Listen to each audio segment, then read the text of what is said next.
Yeah, we live as fuck. Live as fuck. Just reviewing a couple things to go over here today while we're waiting for the TikTok to push us out to the Christians to debate.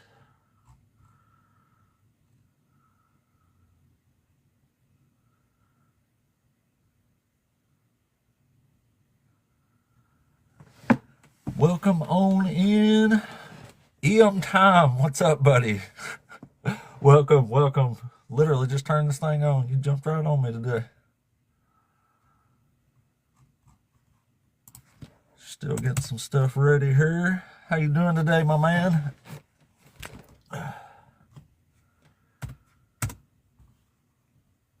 Trying to keep some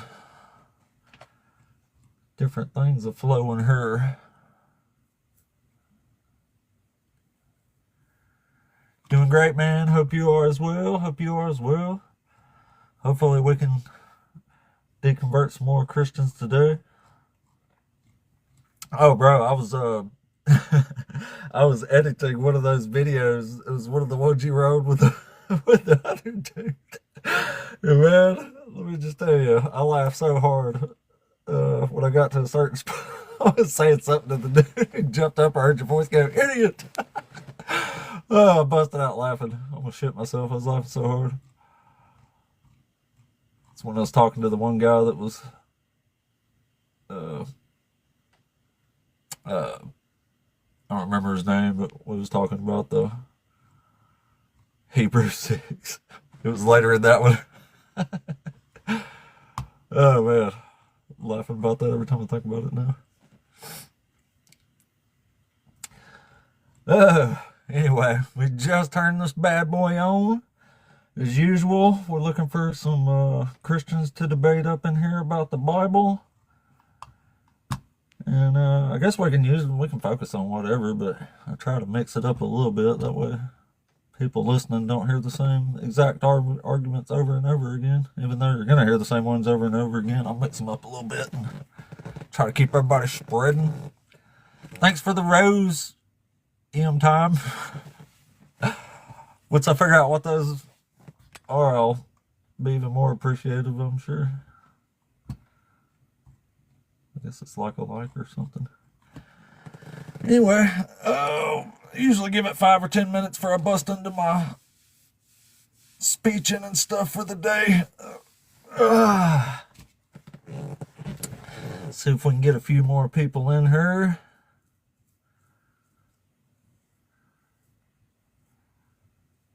Thanks so much.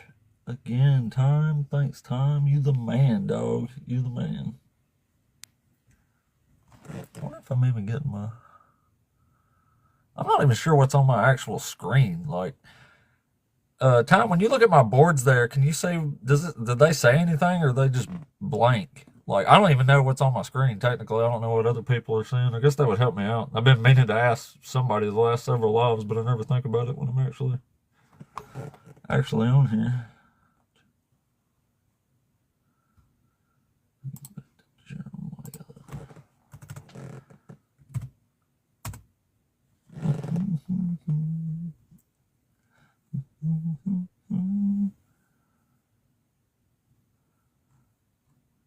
Man, TikTok is working slow today. Oh, okay. So you can't see. So my board's not actually up there if it don't say. Like, I've been selecting. Like, it's supposed to say words in one of these guest boxes here. I guess if no one's up there, it's supposed to say like something about the debate or subject or something. But I guess nobody can see that. I don't know why. I have no idea. I select it every time I start, but I never see anything on the actual live. Maybe I should look at that sometime.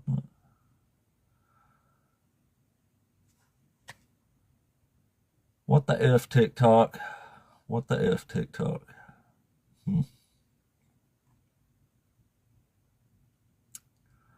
I wonder why I select it every time. It says bring up the boards. I wonder why it don't work. So I guess I'm guessing they hadn't been there the whole time that I've been doing these stinking lives then, but I'm still getting at least a few guests, so I guess that's good. Hmm.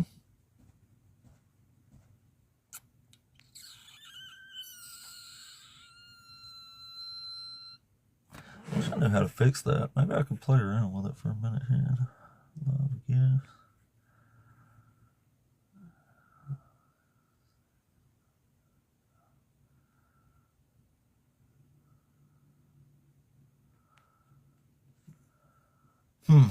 I guess I still have things to learn about TikTok Living because I don't have a clue.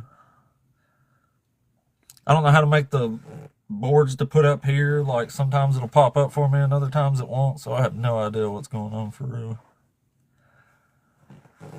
But anyway, let's see if we can get some Christians up in here.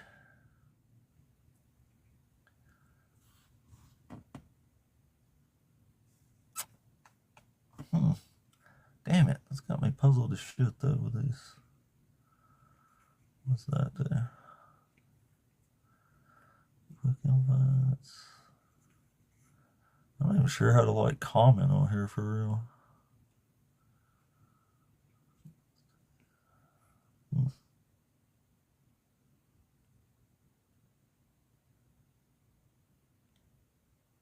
What is going on here? There's only been like 2 people. It all seems kind of unusual today. I don't know if my signal's bad or something somehow.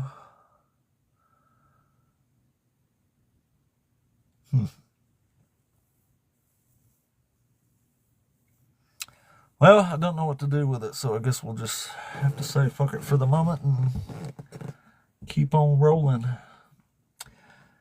Anyway, let's do what I usually do and use the Old Testament to disprove the New Testament. I've actually been thinking lately, like, I've never really been like, I don't know if many people know much about mythicism, but that's thinking like Jesus didn't exist at all. And I'm not sure I've ever really took that position. Like, to me, it's not out of the way at all, or like an extraordinary claim to say Jesus was a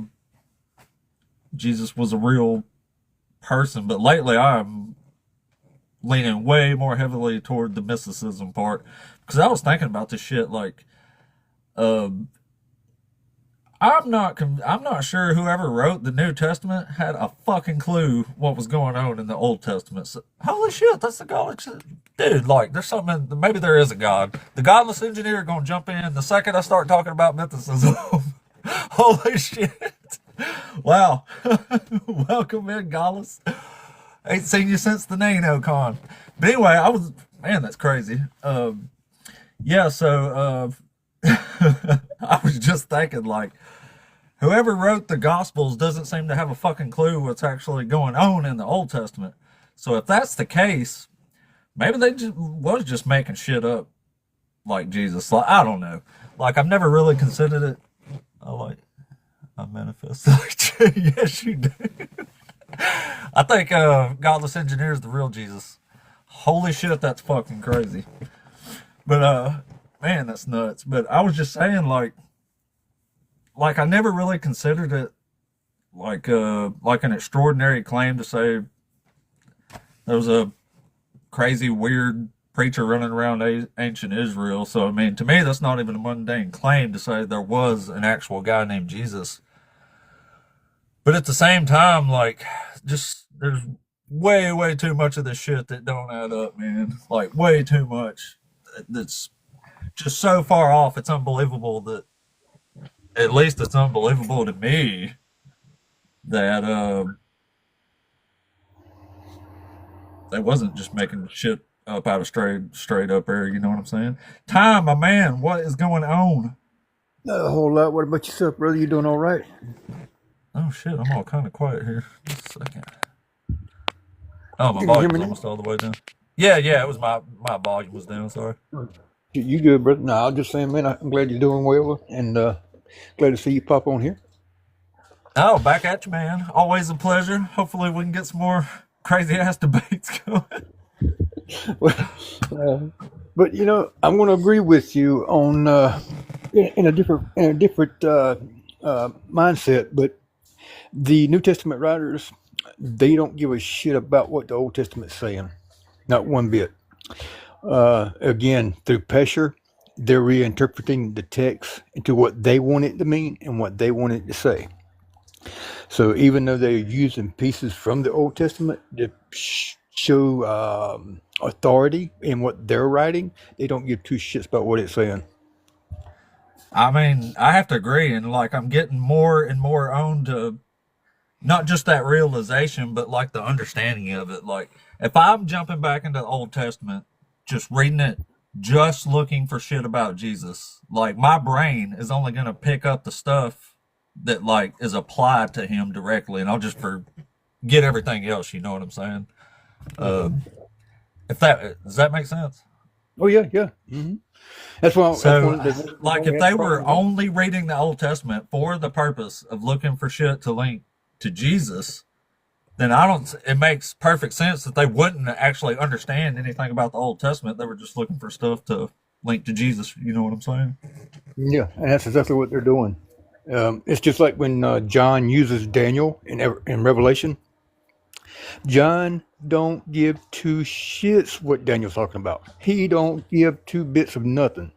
All he's doing is using Daniel's symmetry to explaining his narrative to the first century people.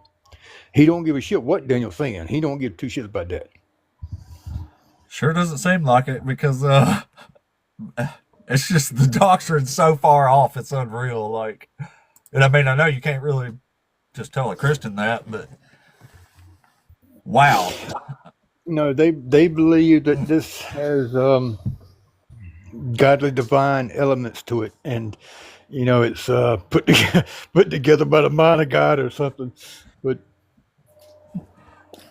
the reality ain't that hard to swallow, man. If you just sit back and critically think, you can still have your faith, man. If you want it, you don't have to deny everything of reality and everything.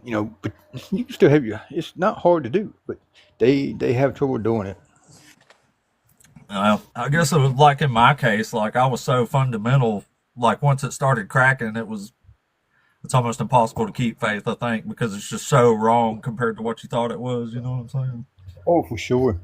Oh, that's 'Cause, I why mean, I'm you not go related from to the Bible. thinking the Bible's perfect to being anything but perfect. But that's why the faith that I do carry has nothing to do with this book or any other book or any other structure like that. Oh, right, right. So Yeah, they I was trying to read a little more about that Pesher too, and it's apparently they're an actual commentary, but I couldn't find any like translation stuff on it. But I had no idea it was an actual commentary. I thought it was just kind of like a term used for uh, like whatever they were doing, like just calling it a fancy word for cherry picking, basically. well, yeah, you could use it in that format. Offensive, yeah, it could be seen as that for sure. But that's really all they're doing is, and they do this in the Old Testament too. The New Testaments aren't the only ones doing this, and the Jewish religion is not the only ones that use Pesher. Pesher is a very common thing of the Near Mid East throughout all religions. So this is something that Yeah, it is makes not sense. common to them. Yeah, it said there was one on Isaiah specifically named Pesher Isaiah, and that one really, really caught my attention because I know there was like 30 something copies of Isaiah in the Dead Sea Scrolls. So I would have, in my head, logically, I would think they might know Isaiah pretty good, but at the same time, if they're doing what I was just talking about, then they probably didn't know it very good. They just had a bunch of books. Yeah, I would like to see that though. the main purpose, to be honest, the main purpose of them using the Old Testament in the New Testament is just to give their words authority in what they're saying. Other than that, well, there is one other purpose. It was to give Jesus divinity. It was to build his divinity up, to show, try to prove that he was this Messiah that they was waiting on. That's the only two purposes the Old Testament served to the New Testament writers. Oh, I agree. And, I mean, obviously, like they just get it too, like that. I don't know if you saw my video I made yesterday, but like all these old messianic prophecies are literally about a king who's gonna come and be like the peace guy, right? Like peace for the entire world. And then Jesus, the Messiah of Christians, shows up and clearly says, I didn't come to bring peace. I came to bring a sword. So like The Christians tripped me you out know, with you that would one. just think they would read it a little bit better than this. As, you know, the Pesher guys. Now, I understand some of this a lot differently than you do, based on me studying first century Judaism. So, if you want me to explain some of that to you through a cultural lens, I will. Yeah, go ahead. That piece you just quoted, he's bringing a sword and not peace. Oh, from The Matthew. sword, yeah, the sword he's bringing is the gospel. He's bringing the new Oh, yeah, yeah. gospel. He's bringing the new Yeah, I agree covenant, with that. Yeah.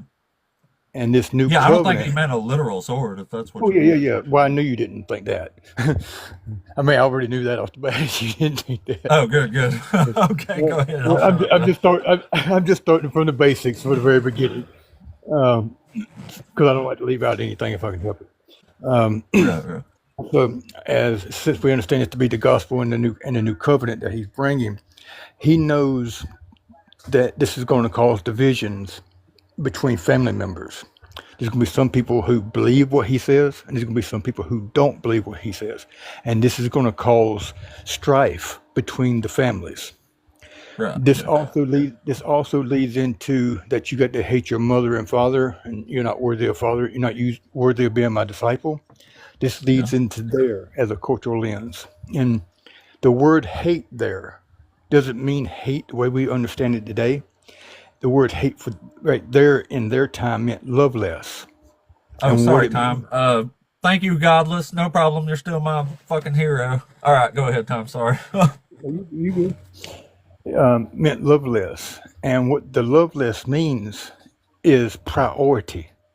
So it doesn't mean that they hating someone. It means that they putting someone in higher priority in a setting. So in other words, I love my wife, but I love my children more. You see what I'm saying? Kind of thing. So this is what the word hate means in their understanding. So Jesus is telling them this so that they will put him as priority over their family. So when he tells them to flee Jerusalem, when they see the armies surround Judea, flee to the mountains, he's telling them this so they will put him priority and not worry about their family members and flee to save their own lives. This is the cultural lens to it. Right. So you don't think that when he was saying flee to the mountains is when he was talking about Rome actually attacking Jerusalem Yes, it was. in 70? Yes. Yes, but the reason he's telling them to hate their mother and father is to put him in priority. He doesn't want them to literally hate them. He wants them to put him in priority. So Oh, yeah, yeah. they Jesus is he wants. definitely God in the sense that he's also a narcissist. Yeah, he could be, yes. But the main reason he's doing this is he wants these people through the cultural lens of what the story is illustrating.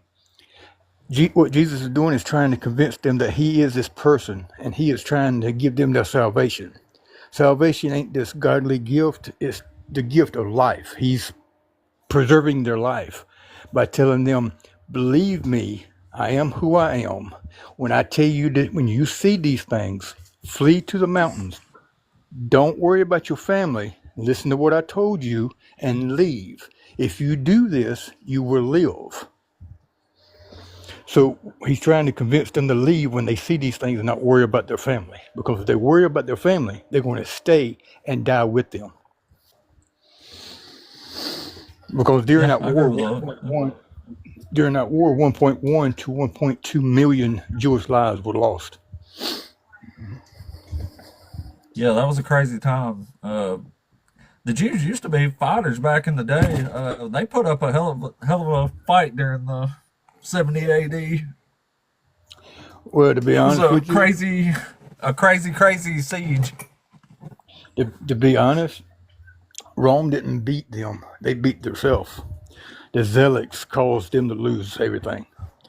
The Zealots, they were civil war inside of Jerusalem at the same time they were repelling Rome. At the same time they were repelling the war. They were think about this for a minute. This people don't think about this. For 3.5 years, they repelled the strongest empire ever known to mankind at the time. For 3.5 years, they repelled them. At the same time, there are civil war fighting on the inside of the city. The Zealots are fighting one another, unaliving mass numbers of Jewish people, their other Zealots for power. So they beat themselves. If they could have put their differences aside and united against Rome, I don't think they would have beat them because they were fighting themselves for Yeah. 3.5 years and repelling Rome at the same time for three Yeah, and a half Rome was years. really struggling there. As a matter of fact, I don't think Rome even got the upper hand if it wouldn't have been for that. It was like a surprise night attack. I guess they kind of had like a rogue little band of Romans that rushed them at night, and that kind of turned the whole little tide because nobody knew what was happening. The earthquake that hit, it actually opened up a section of the wall that surrounded the city that allowed the Romans to get in. And Yeah. Well, they so say when that. you, Maybe that. I guess that could have been an earthquake. I thought it was from the Sappers, like when they originally dug out the holes and burned them, and they got rid of the siege towers, but then they actually in the wall too, and it fell yeah, later on. yeah. Supposedly there was an earthquake from historians that happened part of the wall. Excuse me. I believe it was in 68, I think it was. Um, but No, he's definitely not the Messiah, Tim. I'm sorry. If you want to come up, we can talk about it. I'm still waiting on some Christians to come up and debate. That's mostly what I do here. yeah, we just having general conversation while we wait. So Yeah, we're just talking shit, waiting on Rome. But yeah, can you imagine being like a Jew back then and like fighting in the temple, like no, like all over the walls, and like that would have been a crazy thing to deal no, with and from their uh, perspective, especially. but the Zealots and the Sakari, they wrecked the food supply. They had 3.5 years worth of food supply stored, and the Zealots and the Sakari destroyed this food supply, and then the Zealots fighting among each other take control of what remaining food supply was to feed them and their armies. So the people are starving to death through famine, and they're eating one another. They're doing cannibalism. They're eating their own children Yeah, they did that a because couple times. yeah, there's no food, so they know the child's going to die anyway. This is the way they looked at it. So the child's going to die anyway. It's going to be a gruesome, agonizing death. I will just make it quick and unalive them in their suffering, and then I can eat them to live a little longer. Yeah, I mean, in Jeremiah, God said He's going to make them eat their kids, and He It's does. And then in Jeremiah horrible. 52, it even mentions that they were all starving in the siege. Yeah, I would not want to be part of that stuff, bro. I'm glad I'm not an Israelite. I can't understand why these people want to claim to be these people, man. Oh. Yeah, I don't know. You do hear that, like we're Israel, like no, Israel's tribes, man. Like you got to be in the in the genetic line there. Everybody else is Gentiles. Like Gentiles don't get to be Israelites. Because of the 12 tribes, bro, it's spread out all over the world. You got people in America, you got people in Britain, you got people in China, you got people in Brazil that believe they are of these people, bro. It's wild.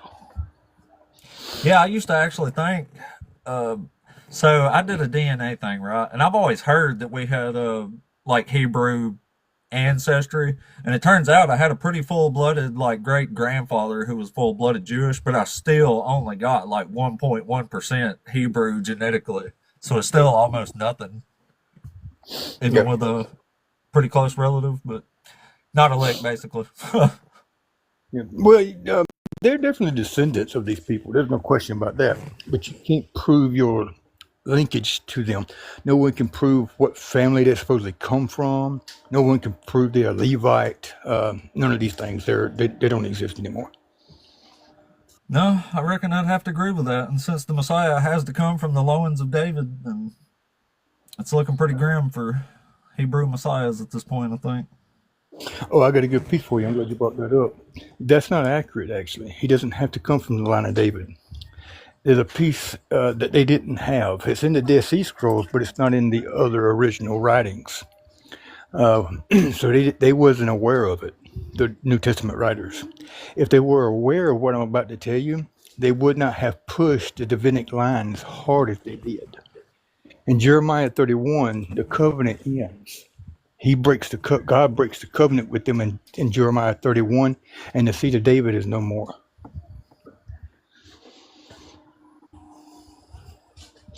Oh, I Christians had really no don't. idea. I never took that from Jeremiah 31.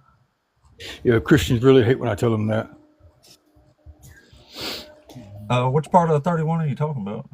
Let's read that. It says if the ordinance ceased to exist, the moon, stars, if they cease to exist, then the covenant we're in, he'll have authority to break it. Oh yeah, and that says forever too. Yeah, it I won't thought that was never. just referring to the actual new covenant, like it says. Uh-uh.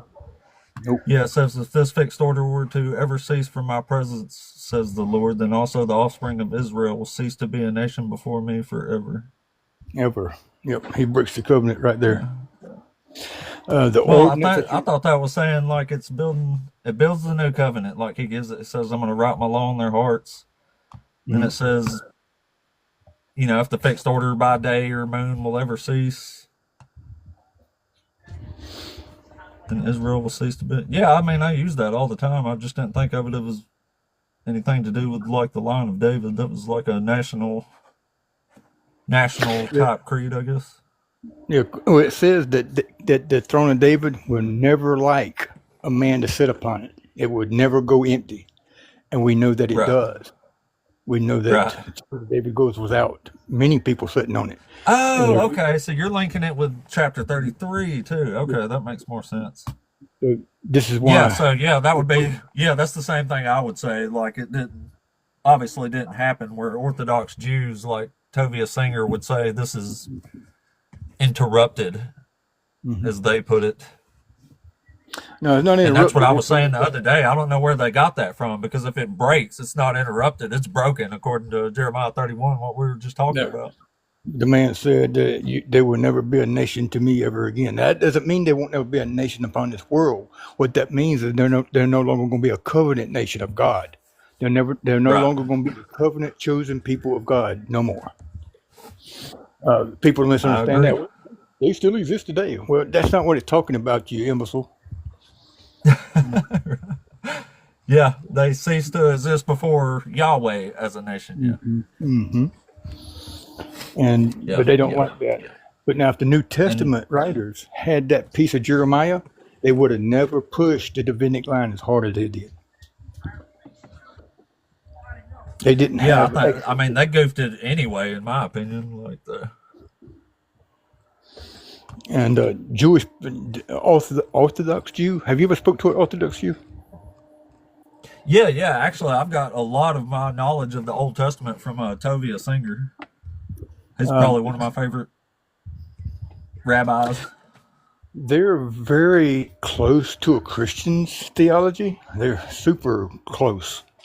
Um, they're totally different from rabbinic Jews and their theology.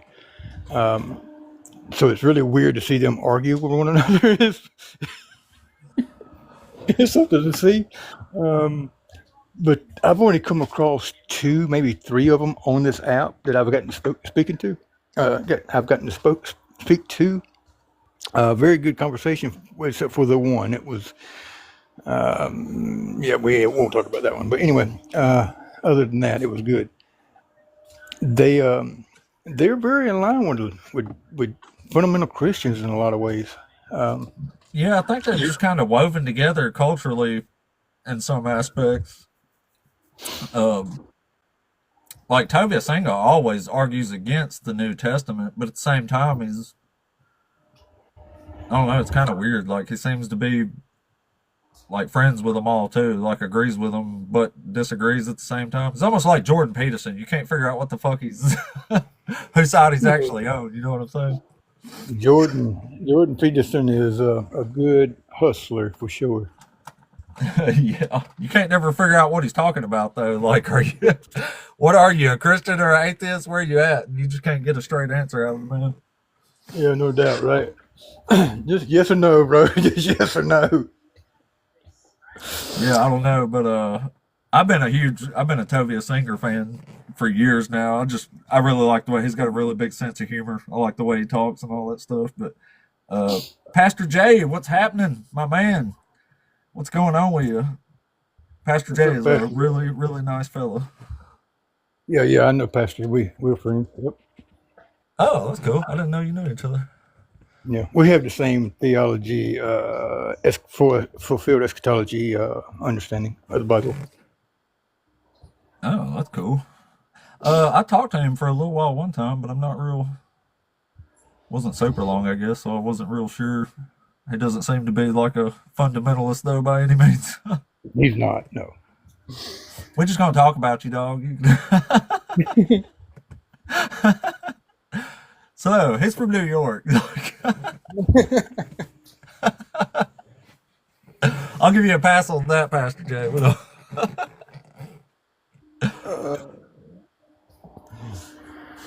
Yeah, he's a really nice guy. Posts some really good, Yeah, funny his content. videos are funny too. He's talking about what was it, the rapture was supposed to. He rubbing it in their faces and shit. Like, that was good Uh, though. Yeah, yeah. maybe. Which way?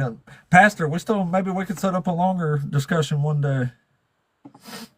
Still break down some Old Testament stuff. Is this is? Can I call you Can I just call you apostate? Is that okay? Yeah, yeah, whatever. Abe, I don't care. My name's Jesse. It ain't a secret. Well, I mean, what are you comfortable with me saying? My actual name is Roger. But, Oh, it don't matter. I mean, I kind of like Abe just because it's my name, but I mean, you can call me whatever. I'll uh, know it's me you're talking about. because until I build some kind of relationship with the person, I refer to them usually as host. A lot of times. But after I start building, some type of relationship with the person, I want to take it more on a personal level instead of just calling them a generic host, right? Oh yeah, I get it. I mean, like I said, no biggie to me. I don't. You can call me Abe, call me Jesse, call me apostate. I actually like apostate just because it means escaped slave. Okay. But I've always loved that word, especially after my one of my ancient heroes, Julian. You know who Julian is? Emperor Julian. Not sure about that particular name right offhand. He's actually he wrote one of the few. Uh, you know how Celsus wrote like rebuttals to Christianity. Hmm. Julian was one of the few people I can think of that wrote a really good one too. Like at the time, of course, he was living in the fourth century, but he died really, really young. But he was Constantine the Great's grandson, basically. Okay. Okay. No, I never heard of this guy. So he was the last pagan emperor of Rome. So he came along after Christianity was kind of an established superpower after Constantine, but it wasn't long after that. But when he come along, he tried to take the Roman Empire back to paganism, like to Zeus and all that stuff. But he was doing it quite cleverly, I guess you would say, for the time. But he died really young, so if he's one of the Roman emperors that would have lived, history could have been a whole lot different. Interesting. Yeah, yeah. Gore Vidal wrote a book called Julian that's amazing. Like it's really good. Like I guess it's fiction in the sense that he wrote it like from a first person perspective of Julian's, but it's also like historically accurate in the sense that he was going by what was actually happening and all that. So No, I would classify that the same as I do the Bible, which is historical fiction. well, kind of. It's more accurate historically than the Bible. There's still like a lot of writings and stuff from Julian. He called Christians Galileans. He wrote I think you can probably read it in 45 minutes, but it's called Against the Galileans. I don't think he was Okay. quite as good as Celsus, but he's right up there, right up there. I mean, he absolutely demolishes the early church fathers' theology. Like, I mean, he tries hitting them hard. But he's a crazy situation because when he was growing up, he couldn't just openly admit that he wasn't a Christian or was even considering moving away from it. You know what I'm saying? But then he's the emperor of Rome, and all of a sudden that mask comes off, and he's just like, time to do the thing. It is wild. That's interesting. It is really good, man. Julian's one of my faves. One of my faves. I even got a coin of his, a Roman coin. It's Oh, got a that's really awesome. good portrait of his face on. Yeah, he had a beard and stuff, so the beard's actually on the coin. Like it looks amazing. My man was groomed. Yeah, but they called him even his lifetime. He was called Julian the Apostate, so they Okay. already considered him apostate in his lifetime, and he had some like pretty good hard hitting kind of anti-Christian quotes and stuff like that too. Interesting. Interesting. Yeah, he had a quote. One of them that stood out to me was anyway. He had a quote that said, "There's no wild beast as dangerous to man as Christians are to each other." But he was talking Yeah. about them fighting each other back in the Roman world. Hmm. I always thought it was very weird how it plays out in one essence anyway. The Christians are martyred and Yes, Pastor, that was a Julian thing. they're hunted down. The Romans are unaliving them by mass numbers, and they just can't get them to quit. These people are willing to be martyrs for this. And Yeah. then later on, the Romans, take the religion and embrace it and push it upon all the known world. And now they're empowered. Now they have power, and now they do to others what others did to them. Instead of Oh yeah, yeah. instead of doing what Christ Julian's. wanted them to do. Oh, sorry. Uh, Go ahead.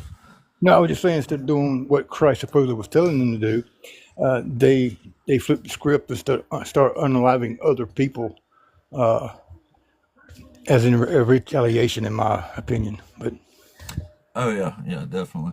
The one of the unique things that Julian did when he was trying to sort of eradicate Christianity or head back toward paganism in Rome.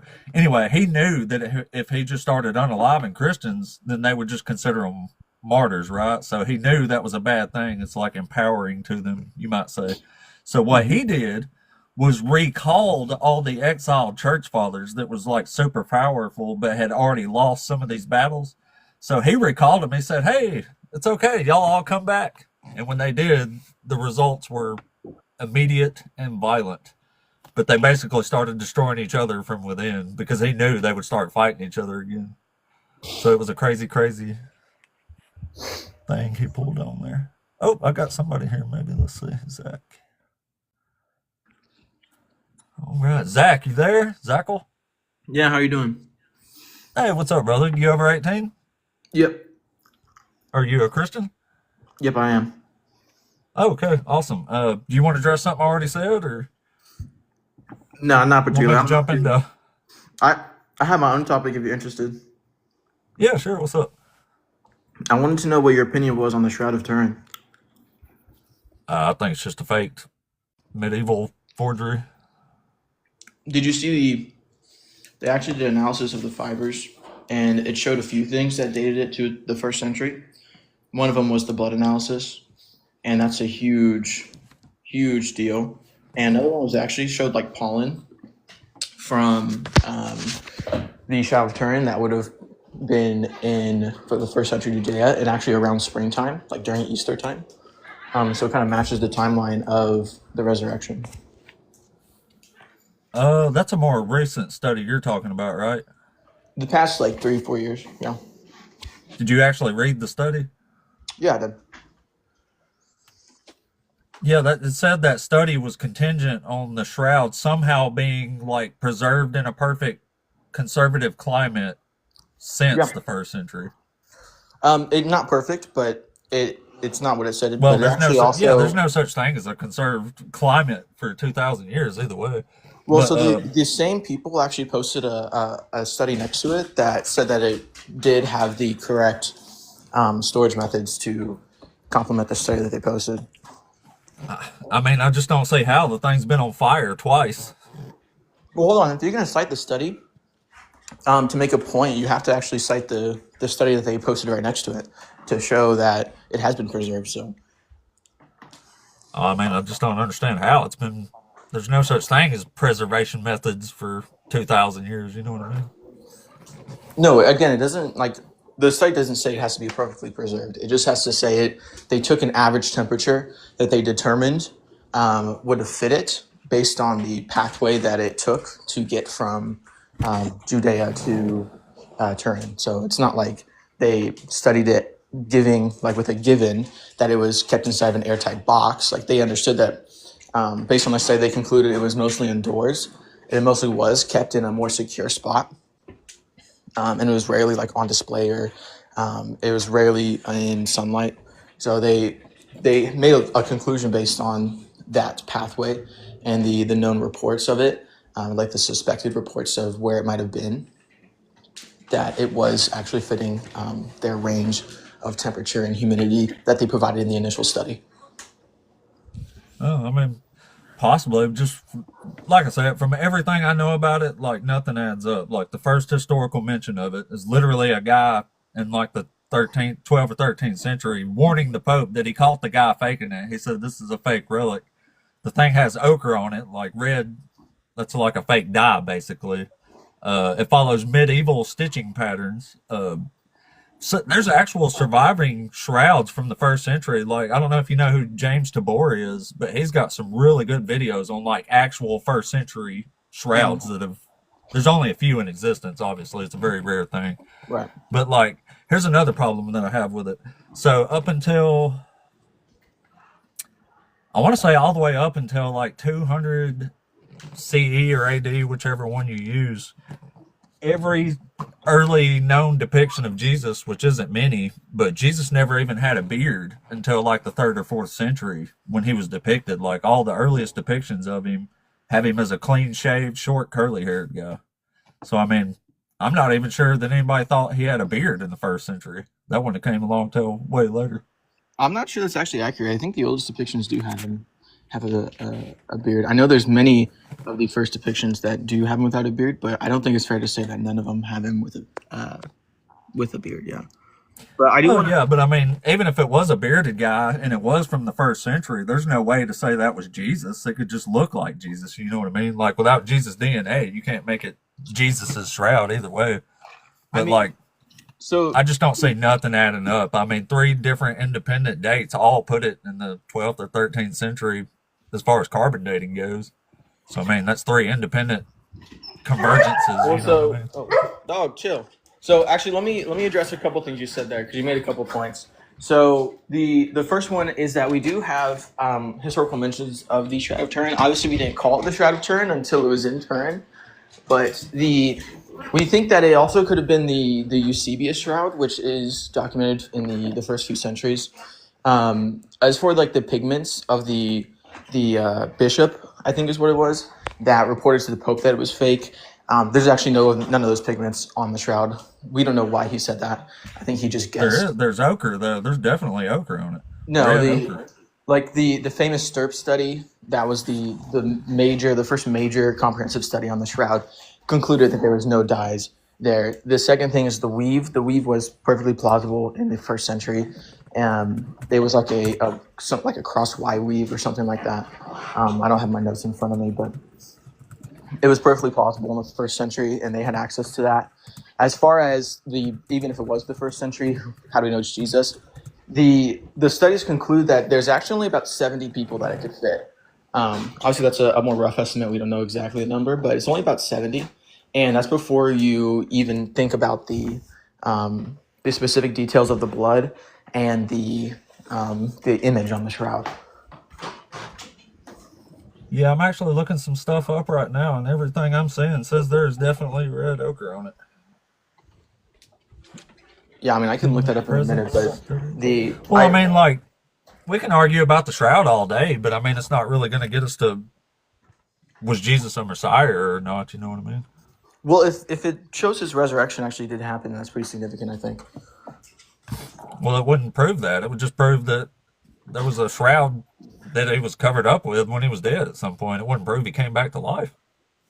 Not exactly. So, do you know there is no explanation of how that image came to be in the first century. The only explanation, the only way we can recreate that image that's faithful to the properties of the actual image now is through a high-powered UV ray that blasts it for just a fraction of a second. That's the only way we can get that image. The problem with any other method is, well, one, obviously there's no pigments or dyes according to every study that's been released on it. And the second one is that No, that's not according to every study. Yeah, it's all the major studies conclude, even the critical ones that people use. Well, I'm reading right now that there's several studies that all say it had red ochre on it. Are you actually looking at the study? I don't think that's true. Yeah, it's bringing them all up. It's on Google Scholars. Well, are you familiar with the STURP study? Could you rectify that issue? Oh, I can't. I'm not a studier. Or a scientist who's done a study on it. But like I said, I can point you to actual first century shrouds, and they're not the same. Well, this is the thing we have to consider when we're talking about the shroud. It's definitely debunked. It's still in debate, but it's definitely been the evidence is overweighing on it's not accurate type of information. But the thing about it, I mean, I don't think that's true. The STURP study, members of the STURP study said that Sir, let me finish, please. Thank you. Okay, if you have something to support your claim, go ahead. I'll give you everything. Okay. It's first century. It's authentic. Blah blah blah. It's all of it. It still doesn't prove anything because you can't tie it to Jesus. We have no way. We have no DNA of Jesus to see if it belonged to Jesus. This is a mute argument to have. What about the supernatural image that's on the shroud? Isn't that significant? It's irrelevant. You can't tie it to Jesus. Well, you What think makes that it supernatural anyway? is because it couldn't have been made in the first century, even the medieval times. Oh, sure it has. The shroud has been redone, and No, it it was hasn't. yes, it has. I Yeah, have you a can study watch on it on YouTube right now. I just watched it the other day, as a matter of fact. it was, and it's Yeah, been and what was the method successful. they used? It was successful by the guy. I can get you his name and the study and everything if you Yeah, want. what method did he use? Because I think you're talking about is it bay salt or something like that? I don't remember A offhand, but base bath? I can get you the gentleman's name, and it was in 2009, I believe it was. Yeah, my I memory. think the one you're referring to is with a base bath, and what it is it uses a hot material to burn the shroud. The problem is it didn't actually recreate it. It recreated. It was a successful recreation by everybody that watched the event take place. No, Everybody agreed so this what was it a did. successful make. Yes. What it did was it replicated the image, but it didn't replicate the properties of the image. It's very different. Oh, sure, it can't. Nobody can replicate the properties. The Well, damn that's the thing's problem. 2,000 years old. We actually The did damn thing's replicate the 2,000 properties years when we old. used VUV ray. This is why it can't be done, because the years that went by, the linen has broken down. We don't know what kind of linen was actually used when it comes down to it. We don't know what kind of pigment, if any pigment was used in order to create it. There's all types of environmental tools, what type of tools they may have used in order to make this. The replica that they made just proved that it could be done, and it could be done in the first century. Well, no, because the replica didn't match anything, and there's been no study that actually confirmed what you're saying. They said It's not that 100%. the Nothing's wear on the 100%. linen would not do that. So It's the not fibers 100%. deteriorate. They don't like shave off the top. That doesn't. That's not how linens deteriorate. I agree with you, but what I'm saying is nothing can be 100% replicated. It's impossible. Well, no, we actually have a really good replication of it, and it's from VUV rays. It's like I forget what the V stand, the first V is, but it's ultraviolet rays. And when we shoot them on the shroud for a fraction of a second, we actually get an exact replication. There's also been other studies We do using. not. No, we do not. That's a fallacy. Well, No, how's that it fallacy? cannot. It cannot be 100% replicated. That's impossible. It's impossible to do. I mean, I would say you're partially right because it's supernatural. But we No, it's we not think that supernatural. we said God works through natural means. So even though the What are ray you of light, meaning by supernatural on the shroud exactly? Because the God the resurrected light and that imprinted on the shroud that caused that image could not have been from the first century or medieval times. We can listen, I only. love Curtis. I love Curtis to death. He's a wonderful person, but please quit listening to the guy. The guy doesn't know what he's talking about. Who's Curtis Curtis? is a wonderful Curtis. This is where you understand all this stuff from. He's a guy on TikTok that studied this for 10 years. No, And I don't he's get a my really information from wonderful TikTok. guy. You know, you're saying a lot of stuff that Curtis preaches, and he's a really, I love him to Hold on, death, but he doesn't know hold what he's on. talking about. That's not where I get my information. That's a It strong. sounds like it. No, I don't. I'm sorry you feel that way, but I can pull up the exact studies. So I'm at my computer now, Studies so I don't prove can. anything. Well, your study says this. I have a study that says something else. It No, you doesn't don't prove though. anything. Oh my God, bro! How you know what the fuck I got? You in my house? Because I know the studies. The studies don't say that. Yes, they do. No studies say that. So like we haven't addressed the carbon dating. If you guys want to talk about that, The um, carbon Um, dating. let's. No, do I'd you? rather just talk about the Bible. I mean, we can decide with the Bible if Jesus is a Messiah or not. We don't need a shroud. But, The shroud is bullshit anyway. It can't be tied to Jesus. It doesn't matter when you date it to. It cannot yeah, be that's what I'm tied to. saying. We could argue till we're blue in the face whether the shroud's real or not. But we can just read the Bible and I can show you that Jesus ain't no Messiah. okay, what? Sure, if you guys want to concede the shroud turn argument, we can move on to the Bible if you No, I want. don't concede anything. Well, you're saying you don't Yeah, want I'm to talk just saying about we're not going to the get session. anywhere. No, it's just a mute conversation because you're going to say this and I'm going to say that. Well, I actually have the studies to show it, and you guys are just I saying, do well, there's too. studies that say this. Yeah, Like, that's what we're saying. I can show you a study that says it has red ochre on it, like hold several on. of them, like all I of them. We asked can for both that. argue with stuff I here. I asked for the study. You didn't provide it. I looked at it myself. Are you referring to the red ochre? Is that what they use to enhance the color of the blood on the shroud? Because no one considers Yeah. that a dye that creates the entire image. It's only on the blood, and it's mixed in with real blood, so it doesn't actually prove anything. Oh, okay. Well, I'll tell you what. I'll concede everything about it and say the shroud is 100%. That's Jesus. So I'll concede. You want to read the Bible now? Okay, yeah. So we can read the Bible in light that Jesus really resurrected, because that's what the shroud turn proves. So let's move on. Let's go to the Bible. Okay. It doesn't prove he resurrected, though. It We just proves, conceded that my position is correct. I No, haven't I though. It conceded doesn't that prove the anything. shroud is authentic and covered Jesus' dead body. That doesn't say anything about him coming back to life. Well, it does, because that's what the image proves.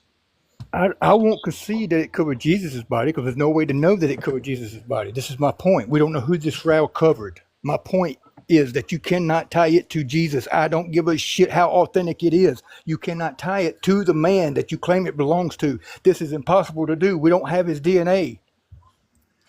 Yeah, that's true, unfortunately. I mean, we do have the blood. We just don't have a DNA match. So we do have Jesus' DNA. If, No, we like, don't. honest You don't man know that kind of Jesus point. is? No, you do not. That's a claim that you're making. We do not know that Jesus is. Yeah. We don't look at the damn thing was wrapped around Jesus. You cannot make that Yeah. claim. Well, we You have the think blood there's from the Jesus shroud. DNA? That's what the blood is. The blood contains DNA. Oh, wow. We That's cannot prove it was Jesus. We don't know whose blood that is. We have no blood to compare it to. So then whose image is that? some Hell, random some random person guy. from the Middle Ages. Some random person Well, you hold on. It Don't say might no not even ages. be You a already person. They conceded could that. have just painted it on there. Somebody like paint Well, faces. You know what I'm saying? well, everyone knows that it wasn't painted. It's the most important part of Irrelevant how it was the put You on already there. You conceded that. cannot tie it to Jesus. You already It's conceded that it's impossible. authentic. It's an I authentic haven't conceded shroud anything. over a first century Jewish man who was crucified around Easter time. Okay. No, Well, I have not. that's what Apostate Ape conceded. So you don't have to say that. But I'm listening to the host here, bud. Well, Yeah. I'm just Okay, conceding fine, it for the Daniel. point of the Should moving on understood. here. Okay, let's Yeah, go ahead and should move on. understood. Let's go ahead and move on. All right. So, what do you think's the strongest prophecy that Jesus? You think Jesus fulfilled prophecy from the Old Testament, right? Yeah, that's right. So, what's one that you think he fulfilled? Because I don't think he fulfilled a single one. So, what Well, would let's be see. like I your think favorite? What's the strongest case you think you would make that Jesus fulfilled one of these prophecies? I think Isaiah 53 is pretty good. The other one, let me go up here. Isaiah 9:6. I like that one as well. So, you think Isaiah 53 is a messianic prophecy? Yeah, that's right. Can you show me where it says Messiah anywhere in Isaiah 53? No, that's the same word fallacy. It doesn't say Messiah, but it's interpreted that way. The Targum Jonathan in Isaiah is interpretation. It's like a retranslation of it, and it does Okay. name. So, what makes it messianic then? What makes this about a Messiah? Well, it talks about a single person, the Messiah, or the servant, I should say. So, you think the servant is Jesus and not multiple people, right? Right. It uses a servant as a singular. So you want me to let me go ahead and read you the most important line in all of Isaiah, and it's from 43, chapter 10. It says, "You are my witnesses," says the Lord. That's multiple people, right? Sure. You are my witnesses, says the Lord, and my servant, whom I have chosen. So God is obviously referring to the servant here in Isaiah, which is multiple people, as one person, a servant, right? Yeah, absolutely. Yeah, so, okay. So Isaiah 41, the servant is Israel. Listen to 44 here. But hear now, O Jacob, my servant, Israel, whom I have chosen. Thus says the Lord, who made you, who formed you in the womb and will help you. Do not fear, O Jacob, my servant. So Israel's the servant here, right? Yeah. All right. You know who the servant is in 45? In 45, who's the servant in Isaiah 45? Israel. You know who the servant is in 46?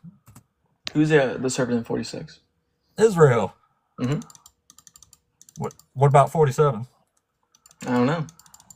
It's Israel. Can Okay. you show me anywhere that Isaiah refers to a single person as the servant besides Cyrus and Isaiah himself? Well, how about Cyrus and Isaiah? I mean, you can show me if I say when is servant ever used to mean multiple people besides Israel, and you can't tell me an answer. But that's okay. I can show you in Isaiah 53 why Israel is not the servant in this chapter. I can show you why it is the servant in Israel and all of Isaiah, because I've read Isaiah and it literally says over and over and over and over again that Israel is the servant. Israel is the light to the nations. Okay, so let's go to Isaiah 53. Let's actually break down the verse. No. So I'm looking in. Do you know the servant song of the suffering servant actually starts in chapter 52 of Isaiah? Yeah, I know. I'm gonna look at Isaiah 53:4 right now. Oh, okay. So we're just hanging out in 53. Yeah, this verse is important. It says, "Surely he took up our pain and bore our suffering. Yet we considered him punished by God, stricken by him, and afflicted." So this is not just significant because it's talking about the crucifixion of the Messiah, but who is the our in verse 4? The rest of the world. That's in verse 1 through 8, it's foreign kings are the ones narrating here. Well, hold on, it's in the And you first. know that because if you actually start in 52, where it starts explaining it all, it's pretty clear. Like the very first verse in 53, it says, "Who has believed what we have heard, and to whom has the arm of the Lord been revealed?" Do you know what the arm of the Lord is? Go Who's ahead. the arm of the Lord? Said, who is the arm of the Lord? Yeah. I think we'd say Jesus is the arm of the Lord. I could be wrong about that. Well, it tells you who the arm of the Lord is. It's not Jesus. Okay, who do you think it is? It's Cyrus. It says so. You actually have to read all of Isaiah, not just 53, to get the context here. So right after that, it says, whom has the arm of the Lord been revealed? For he grew up like him, like a young plant, and like a root out of dry ground, right? So if you read Isaiah chapter 60, it says, Israel, they are the root that I planted. So it's literally like you can make Israel, every bit of this makes 100% perfect sense if it's Israel, but only a few lines of it make sense if it's Jesus. Hold on, that's Like, not does true. Jesus have offspring? Well, Israel has it's the same offspring that you would call Israel, because Israel doesn't have um, children like biologically, because it's a collection of people and it's an identity. The same I'm way saying Jesus, we are children of Israel doesn't Jesus. have children, is what you just said? Israel does not have a son. Israel has the people within Israel are children. So in the same way, you wouldn't interpret that as literally as you would say that Jesus have a biological child. Like obviously not. That's silly. So back to the significance. Well, this is obviously talking about offspring as descendants. And again, I can show you in Isaiah where it's clearly using this wording for Israel. Well, so if you actually go, let me pull up the Targum Jonathan, which is Jewish interpretation of this verse. This is very significant because we can understand how the Jews interpreted it, or one interpretation of it, to see if my interpretation is valid. So it actually begins in Isaiah 52:13, and I'll read a couple sentences from it. It doesn't have verse numbers the same way that the Bible does. It says, "Behold, my servant the Messiah shall prosper. He shall be exalted and extolled, and he shall be very strong. As the house of Israel anxiously hoped for him many days, which was poor among the nations, their appearance and their brightness being worse than that of the sons of men. Thus shall he scatter many nations, before him kings shall keep silence. They shall put their hands upon their mouth, for that which had not been told them shall they see, and that which they Right. had not heard shall they consider." So the Jewish interpreters actually make a difference. So what kings is it talking about here? That would be the foreign And king. what are they contemplate? What are they contemplating now that they didn't contemplate before? Who hath believed the star report? What it says. It says, for which had not been told them they shall see, and that which they Right. Who is the they, and what are they seeing? Is what I'm asking you. they is the kings, and they're seeing the Messiah. That's what this passage says. No, it does not say Messiah. You're adding that in there. It says they No, will it says- contemplate things they haven't seen before. It doesn't say they're contemplating a Messiah. Then no, that's what it says. It says, "Behold, my servant the Messiah shall You prosper." realize there's a lot of actual messianic prophecies in Isaiah, right? It tells you when it's we know that it's talking about messiahs when it's talking about messiahs. I mean, not exactly. There's also. I mean, yeah, differences in that. we can read some. I mean, if you want to read some, we can. If you want to move off of Isaiah 50, the suffering servant, but this one's pretty it clear. plays into it. You know what I mean? Maybe, but this one's pretty clear. Like even Jewish interpreters before Jesus, which is where the Targum Jonathan is. This is like a completely Jewish source. You can find this on Sepharia. The reason it's significant is because after Jesus, obviously as a Christian, the true Jews became Christians, and the Jews that we have today broke off from the true religion, and instead they have to reinterpret the Old Testament to counter Jesus, which is why they say in the Talmud that Jesus is burning in hell in a pile of poop. Because they're anti-Jesus specifically. So they know that they have to reinterpret the Bible to specifically exclude Jesus. And that's why I bring up Jewish interpretations pre-Jesus, because it's significant to show what they actually believe. Yeah, and they don't believe this is messianic or about Jesus. Well, I just showed you that the Jewish interpreters saw it as messianic. And so you can say that Jesus doesn't fit this messianic It's not prophecy. messianic. It literally says he shall deliver over the mighty of the nations as a lamb to the And slaughter. if you've actually read Isaiah, you know who the light to the nations are and why it's Israel. The Well, entire Old Testament, Isaiah and Jeremiah, are both building up the fact that Israel is about to be punished severely in this captivity. Yeah, they're going to be Hold on, punished hold for on. I 70 wanna- years. I want to back up for a second, because the Messiah is the light. That's what Jewish interpreters say. This No. is the Midrash. It's the Besikta Rabbati 36 says, "They said before the Holy One, Blessed be He, the Lord of the world, because of the Torah that He gave me, which is called the fountain of life. I will delight in Have your you read light." Isaiah before? Yes, I will delight in your light in the future to come. What is it in your light that the light will be seen? What light is it that Assembly of Israel expects? This is the light of the Messiah. Okay, so what is the light that the Assembly of Israel expects? It's the light of Messiah. And God saw the light. Who is the light to the nations in Isaiah? Who does it specifically say is this light? Go ahead. It's Israel. It's always Israel. We can read it right now. Here in Matthew chapter 12, Jesus quotes Isaiah, and he says he's fulfilling this role here.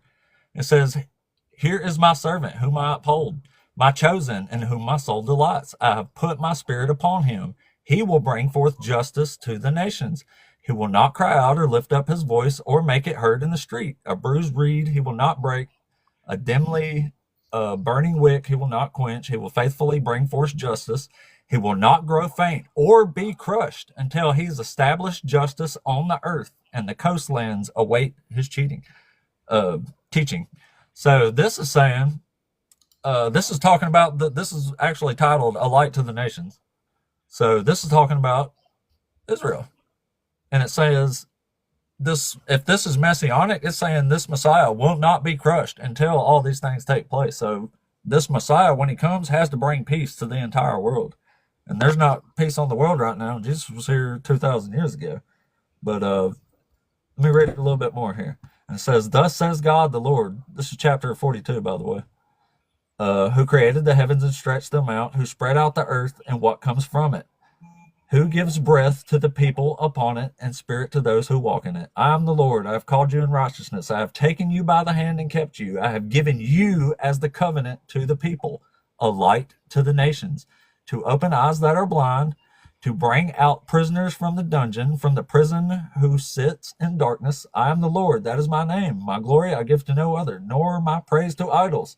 See, the former things have come to pass, and new things I now declare. Before they spring forth, I tell you of them." And then it gets into Israel's disobedience. So we know it's talking about Israel. They are the light to the nations. Like, it literally says it over and over and over again. So to say this is talking about one guy, Jesus, is absolutely absurd if you've actually read Isaiah. Okay, can I clarify something real quick, or can I ask a clarifying question? So in this discussion, are you doing an internal critique? So are we assuming the Bible? We can trust what the Bible's saying. I'm just using the words here and describing what's actually happening here in the context of the story. Whether it actually is true or not, like, in reality, isn't necessarily relevant here. Right. I'm just using the words and the information that it's given me. Okay, that's fine. So I'll go ahead. I don't think what you said really contradicted what I said. So you're focusing on the light of the nations. What did Isaiah just say the light of the nations was? You said it was Israel. So who is Israel's light? And that would be the Messiah. That's what God is their light. It says, I am the only redeemer of Israel. There is no other besides me. Nobody's going to save Israel besides God, Yahweh. Well, I would actually agree with that because I think Jesus is God. But the Midrash that I cited specifically says that the light that the Assembly of Israel expects is the light of the Messiah. So you can say that So does it make sense to say that God delights in fearing God? Sure. It does. So you're saying God fears God, and that makes sense to you? Well, so on its own, no. But obviously, we understand you're talking about Jesus versus the rest of the Godhead. And that makes sense. Well, if Jesus is God, it doesn't make sense that he fears himself. It doesn't make sense that anybody fears themselves in the sense that they delight in being scared of themselves. Well, no, because it's comparing the human nature because Jesus took on flesh and the hypostatic union. Really, I'm quoting an actual messianic prophecy there, you know? No, I understand. But again, so it's not even contradictory to say that the light of the world is Israel and the light of Israel is the Messiah. Like, that's not even a contradictory statement. I can affirm both of those. Doesn't really prove anything. No, Israel is the only light to the nations. That's them. That's the whole point of the Old Testament. Is the Israelites are going to be redeemed from their captivity, and the whole world's going to be so shocked by this redemption that everybody, the entire world's going to come to Yahweh through the Israelites. There's no Messiah that does all this and forgives their sin. Like, it specifically tells you all this explicitly. That's why it's really hard for me to understand how people say they've read this and you still don't know that it's talking about Israel. thought you said there was a Messiah, because the description you just gave ruled out any There Messiah. is a Messiah. I'm saying there's not a Messiah who comes and dies for anybody's sins. In the Old Testament, and Isaiah, and Jeremiah, and Micah, and Zechariah, it's literally just a king. And the first, if you count the first one here after the captivity, the first in a line of kings. This isn't about a Messiah who's a magical immortal, who's the right hand of God that's going to sit around forever. This is just about a king, an earthly king who's a human. He's going to have human descendants. That's all it is. In Isaiah 53, there's an earthly king that's going to have descendants, you said? They're all earthly kings. Every description of a Messiah is on earth, and it's a literal king of the Israelites from the line of David. Like in Jeremiah, it Well, specifically says, I will raise up a ruler from among you. And he's talking about the captives. So well, God can't yeah. come from among the captive Israelites. You know what I mean? Well, Daniel 7 actually disagrees with that statement. Daniel 7 shows a completely different depiction of the Messiah being a king in heaven. It shows the Messiah taking the seat of God and Well, ruling according to over. Jeremiah, all of Daniel's a lie anyway. Okay, so you just changed your statement. So are the Messiahs, are they just earthly kings that die, or are they all alive? They're humans that are alive at a point in their life, and then they Okay. die. Yeah. Okay. Yeah, so Daniel 7 actually contradicts that statement. So Daniel 7 says that there were thrones of God, and that the Son of Man took his place at the throne, and that he was worshipped, and he established his kingdom. He said he was given authority, glory, and sovereign power. All nations, peoples, every language worshipped him. His dominion is everlasting dominion that will not pass away, and his kingdom is one that will never be destroyed. Yeah, that's not from Isaiah, though. That's from Daniel. And according to Jeremiah, all of Daniel is a lie. Well, hold on. That's not your claim, though. You didn't say that.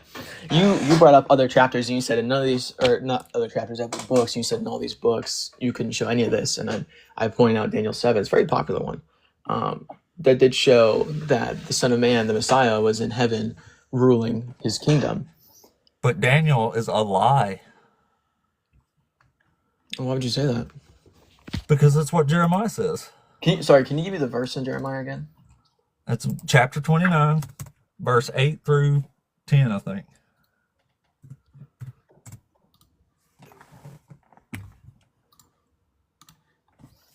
Eight through 10. Let's see.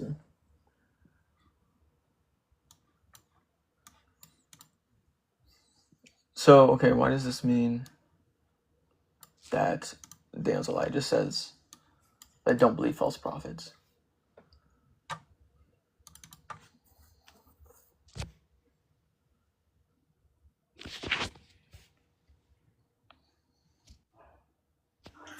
Vanilla says read Daniel 7. Yeah, I read Daniel 7. I don't know what he's talking about.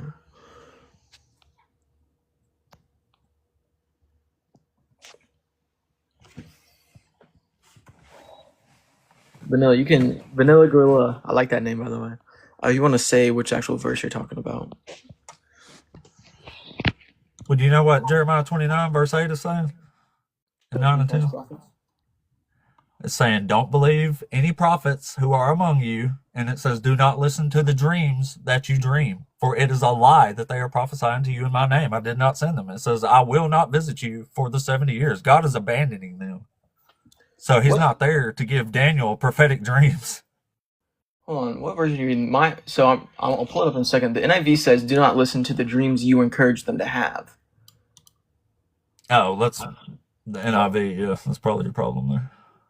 Well, I mean, NIV's not terrible. Let's see the ESV. It's not good either. They change words that no other versions of the Bible do. They make it easy for Christians to try to pull words because they insert words like that. I'm reading the actual Hebrew translation here. Straight up Hebrew to English. Do not listen to the dreams that they dream. For it is a lie that they are prophesying to you in my name. I did not send them, says the Lord. For thus says the Lord, only when Babylon's 70 years are completed will I visit you. Mm-hmm. So how is it possible that God is visiting Daniel in the 70 years when God is clearly saying he's not visiting anybody for the 70 years? Well, it's actually a good question. The Bible gives us a test of prophets that we need to do.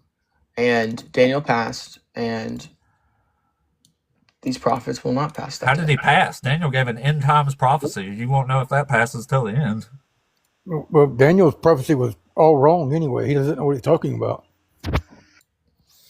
Well, I mean, I would use Mark 14:62 and in general the whole story of Jesus to prove Daniel 7 was correct. Well, hold on. Like, how is it possible that Jeremiah is saying God is abandoning them for 70 years, but don't trust the dreams, they're lies, but Daniel is having accurate dreams during the 70 years? Is that within the 70 years? Yeah. Yeah, Daniel is in captivity. And he lives through several kings' reigns in the Babylonian captivity, apparently, so he was there for a long time. Let me fact check that. But Daniel is a 2nd century document, man. He was writing. Daniel gives extremely specific prophecies that's going on like in the 2nd century in his lifetime, but he's getting all kinds of stuff about Babylon wrong. You know, and stuff after after the 2nd century he gets wrong. Oh yeah, I guess that too. But yeah, Daniel is a known forgery. The guy pretending to be Daniel, he doesn't know the history, and he gets it all wrong, like Apostate's saying. Yeah, for example, Belshazzar isn't Nebuchadnezzar's son. Belshazzar was like the 4th king after that in Babylon. He wasn't even related to Nebuchadnezzar. And Nebuchadnezzar never went and ate grass for 7 years in a field. Like, that makes sort of sense to a later king, but not him. Like, he's getting Yeah, a ton of king stuff you mentioned, badly wrong. that king you mentioned actually ain't a king. He's a fill-in. He is the son of Nabonidus. Nabonidus is who Yes. this is speaking about. He's the actual king that Daniel don't know about.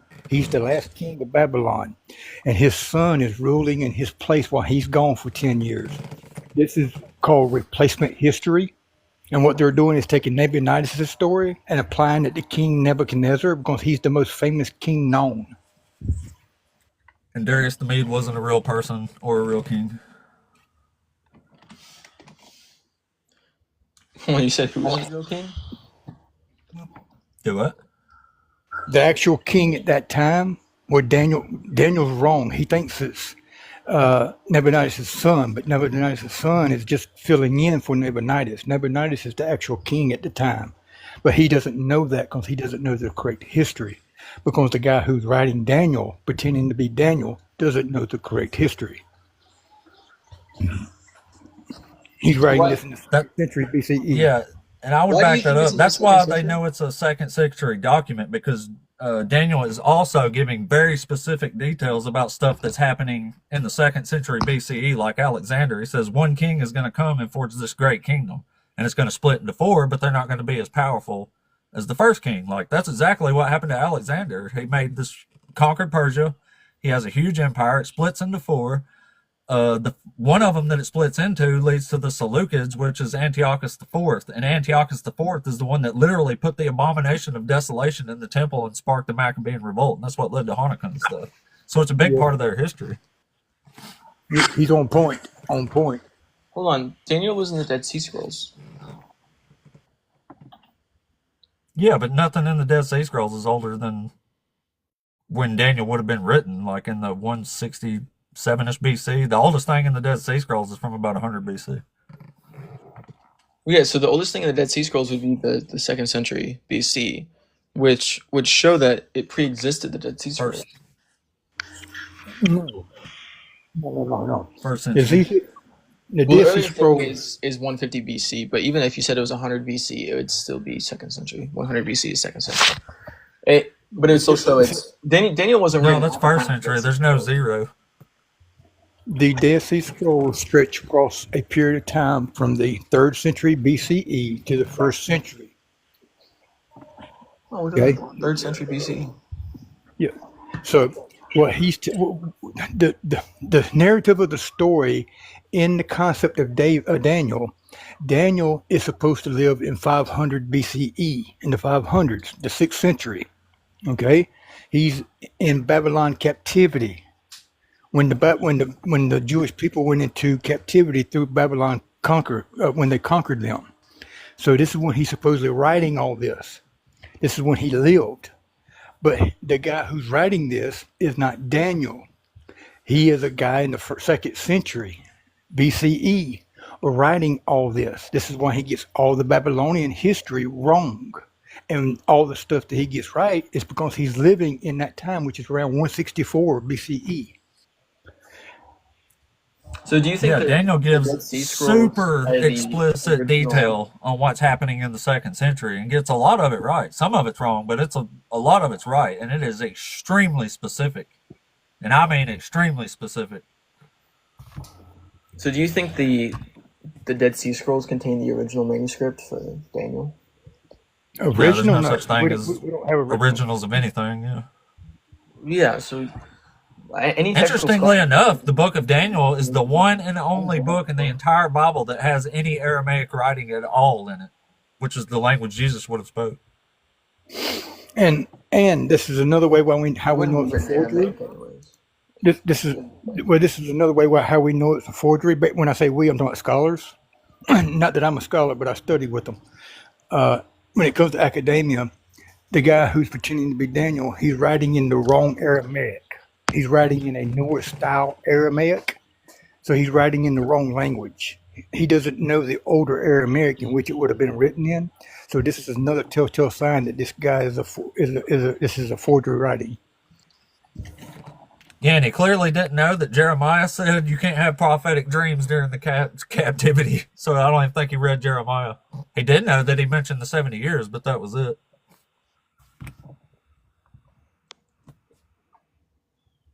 And just a side piece, so you'll know this. Well, Daniel didn't actually exist. He's a creation of a ancient Aritic Canaanite hero. He's a invention. He's inspired from a Canaanite hero, ancient Canaanite hero. Okay. That's interesting. I haven't heard this claim before. I don't think it's very interesting. But I would go back. Let's rewind here because you already even work. So we can continue to talk about that, but you'd be conceding the internal critique in Daniel. So we try to show that Daniel 7 proves that the Messiah is in heaven and will reign the kingdom. And then we start talking about Daniel as a forgery, which doesn't fit the internal critique. Well, you Daniel brought 7. up the Messiah and Daniel to rebut my point that Messiahs are just kings in the line of David for Israel. But I was showing you that Daniel was all a lie according to Jeremiah, so it really doesn't matter anyway. Well, yeah, that'd be a problem in your internal critique. You're just conceding the critique there because you're going external now. I'm just showing a contradiction that Daniel was wrong. You know what I mean? No, I You want to read some actual messianic prophecies? Sure. Even when it Well, comes some to messianic prophecies. Do you like Isaiah 9:6? That was the other one I brought up. Yeah, I love Isaiah. I've read Isaiah and Jeremiah and Matthew are my specialties. Those are the three that I read far more than any other book in the Bible. Okay, what's your opinion on Isaiah 9:6? That's what it says. Let's just read it. I can read it for you if you'd like. Yeah, go ahead. Read it Okay. down to about read all the way through verse 7.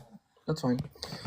For to us a child is born, for to us a son is given, and the government will be on his shoulders, and he will be called Wonderful Counselor, Mighty God, Everlasting Father, Prince of Peace.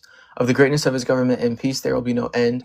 He will reign on David's throne and over his kingdom, establishing and upholding it with justice and righteousness from that time on and forever. The zeal of the Lord Almighty will accomplish this. Oh, you skipped to the last part. Okay. I read Isaiah 9:6 and 7. That's what you asked me to do. Well, I meant verse 1 through 6. That's fine, though. It says, "For us a child has been born, a son given to us, authority rests upon his shoulders, and he is named Wonderful Counselor, Almighty God, Everlasting Father, Prince of Peace. Great will be his authority. There shall be endless peace for the throne of David and his kingdom." So when Jesus come in his lifetime, when Jesus came as this Messiah, did he sit on the throne of David and rule with endless peace? Yes, that's what he's doing right now Where is this peace that you speak of? in heaven. In heaven? This is talking about earth. This is talking about a government. Yeah, the kingdom of heaven. Yeah. So, Nope. and then the This is kingdom talking of about heaven. earth. It doesn't say anything about heaven. So, we would say that the kingdom of heaven was established. Wait. when Is the Jesus throne triumphed of death. David in heaven or on earth? It's in heaven. Why do you say that? Well, show me it on earth. Show me anywhere but it being on earth. Show me David, the throne of David in heaven. That don't even make sense. God is Yeah, sitting I on would- the throne. David, So, I would throne of honestly- David is a I would, David was a literal king of Israel, man. Jerusalem. my knowledge of the Bible would take me back to Daniel 7 Why?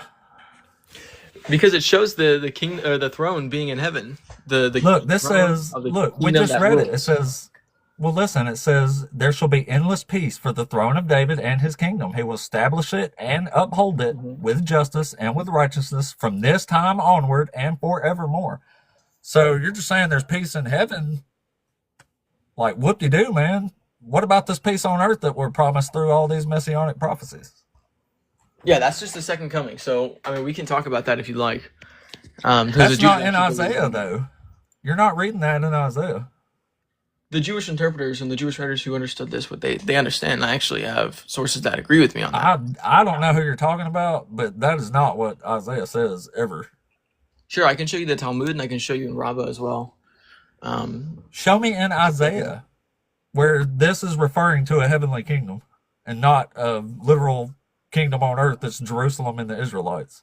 Like, he literally has Cyrus free them and rebuild the city and free the exiles. So we're talking about literal things and places, obviously, I would think. So I don't understand where you're getting why you would think this is about heaven or Jews or anybody else. Let's try. I actually don't know if this verse is a good one, but this is what my source quotes. I haven't studied it myself. Let's try Isaiah 11:4. Well, hold on. Let's make it through this one here. You saying Well, you asked the me to show throne you of where- David is in heaven, right? You asked me to show you where in Isaiah it points to a second coming, and the Rabbah, the Jewish Rabbah, says Isaiah 11:4 supports the idea of the kingdom being returned to him. That's exactly what it says. As it is stated, he will. Yeah, and that says on set earth. now. Verse 4 says, but with righteousness he shall judge for the poor and decide with equity for the oppressed of the earth. This is saying on earth. What He verse shall is it? strike the earth with the rod of his mouth, with the breath of his lips. He shall kill the wicked. Like earth, it's on earth. It says, and the next line says, the Messiah will come from the loins of David, like from his ball sack. What? Righteousness shall be the belt around his waist, and faithfulness the belt around his loins. Like it literally says, the Messiah has to come from the loins of David. Like the loins is referring to his testicles, his balls. What what version do you read that says that? This is the NRSV UE. It's a straight up translation of Hebrew to English. There's no tradition at all preserved in here. This is straight up Hebrew. That's a scholar version. Okay, interesting. I mean, yeah, that's fine. Obviously, it's you can say it's around his ball sack, but that's obviously it's not gonna be literal. What is someone's loins? No, that's fine. Loins. That's what you're trying. I Yeah. keep hearing loins. It will I'm come like, from the what's loins of David. That's balls, testicles. No, the loins is a piece of clothing, but it goes around. Okay, the well, loins. It's like an Either under- way, Isaiah 11 just said, the verse you quoted, verse 4, it says the oppressed of the earth. So we know we're talking about earth, right? Yeah. Okay, so the throne of David is on earth, and Jesus supposedly sat on this throne? Jesus is on the throne of David. Yeah. On earth? No. No. Well, then he's not this Messiah. Well, this was showing that of the second coming, which is what you asked me for. It doesn't say anything about a second coming. There's no second coming in the Old Testament. That's completely made up because Jesus died. he's dead. So the only thing you're left with is to say that if he's going to do all this stuff, then he's going to come back later and do it a second time. But there's nothing like that in here. This says literally the day this Messiah comes is when all this is supposed to happen. You can't say my guy is going to do the stuff that the Messiah does, so he's the Messiah. You can only say he's the Messiah when he fulfills the role of the Messiah specifically. That's just basic logic, man. Hold on. I can bring up plenty of verses, and obviously they're a lot more plentiful in the New Testament. You're looking for Old Testament verses, but Yeah. I would much more. I would much more talk about what the Jews interpreted these verses as, because I think that's more significant. Well, we can just read it. I can interpret it myself. Like it says on earth. Well, I hold would, on. I would agree with you, actually.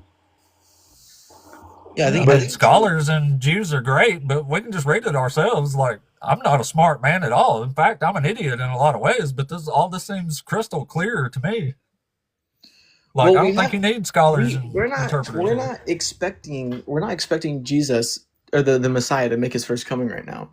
We have to take what the Jews thought and apply it to how Jesus came in the first century to provide an accurate interpretation. And I do that by citing Jewish thought that would understand the Old Testament scriptures, so that we can then look at the New Testament and interpret it in light of the Jewish interpretation of the Old Testament. And we see a I second mean, coming. that's cool. I'm just saying we can interpret it ourselves. Like when it says today I will restore you double, I mean, we can only assume that that means today, the day that this is happening, double of something will be restored, right? I mean, just because you interpret, like, I'm not exactly sure what you're referring to in that specific passage, but like, it's I'm just fine. using an example. But Yeah. So okay, interpret this for me. It says he shall command peace to the nations. His dominion shall be from sea to sea, from the river to the ends of the earth. What's your interpretation of that? I need the verse. I need to get context and understand. Zechariah 9 verse 10. Oh, actually, that's a good one. I actually was gonna look at Zechariah. Yeah, this is a good one. We'll He pull shall it up. command peace to the nations. Mhm. His dominion shall be from sea to sea, and from the river to the ends of the earth. Yeah, it sounds pretty similar to Daniel 7. Actually, I love Daniel 7. You What might does it know. say? What's your interpretation of that? Well, it looks like it's coming. It's talking about the coming of the king. Right? So it says, "Rejoice greatly, daughters Again, Zion." a king that sits on the throne of David. We're talking about a literal throne, and this says it's on earth too. That's right. And so right. this one's actually used. This was actually one of the verses cited in the Talmud references I was going to talk about, because It's in the New Testament too. yeah. So if you look at verse 9, it's really interesting. This is why the context is important. It says, "Rejoice greatly, daughter Zion. Shout, daughter Jerusalem. See, your king comes to you, righteous and victorious, lowly and riding on a donkey, on a colt, the foal of a donkey." So it's like, hold on, what? So this was actually one of a the king, verses a cited. victorious king, right? Right, that's right. So this is one So of the what does verses cited in victorious this mean to Sanhedrin Jews 98a, in this time period? Paragraph 13. It actually describes, so Rabbi Alexandri and Rabbi Yehoshua ben Levi actually were discussing in this passage the contradiction between the different depictions of the Messiah. So it's kind of what you're bringing up is, okay, where there are these passages on earth showing this, and there's also these passages about, like Zechariah 9:9, that talk about lowly and riding upon a donkey. And so this is a real contradiction that the Jews saw and understood, and you compare that to certain verses that talk about a second coming that hint at that, like we looked at Isaiah 11, verse 4. What contradiction are you talking about? Like the one I just brought up, it's the comparison between Daniel 7 and Zechariah 9 is what the Talmud Yeah, points. because Zechariah is wrong. This actually fits most of the Old Testament prophecies pretty good as far as them fitting together with each other. You're talking about a literal king who's a warrior and is going to command peace to the entire world, the nations. This pretty much resounded through the Old Testament there about this Messiah. That's what they're supposed to do. They're supposed to be literal kings who are literal warriors and will bring literal peace to the literal earth.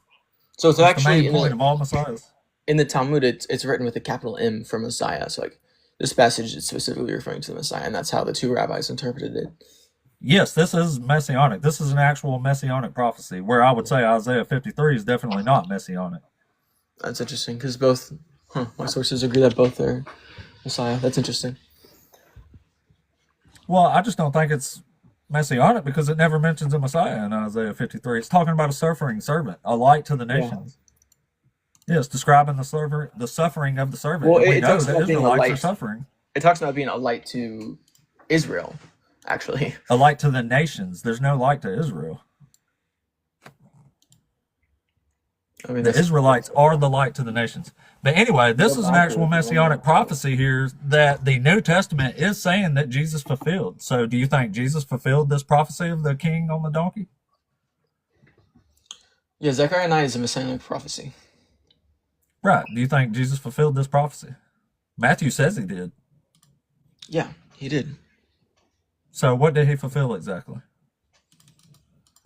Well, he came lowly and riding on a donkey, so he had the humility of a king, and he Okay, I can do that. nations, and his rule extends from sea to sea. So what about exactly? So when Jesus came on this donkey, did he command peace to the entire world from the throne of David forever? Yes, He did. How so? through his death and resurrection. To be a literal king, you have to actually rule. Yeah, he You rules. have to be a literal king like Herod.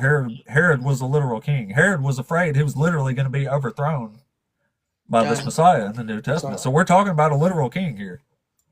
right. So Jesus was never a king.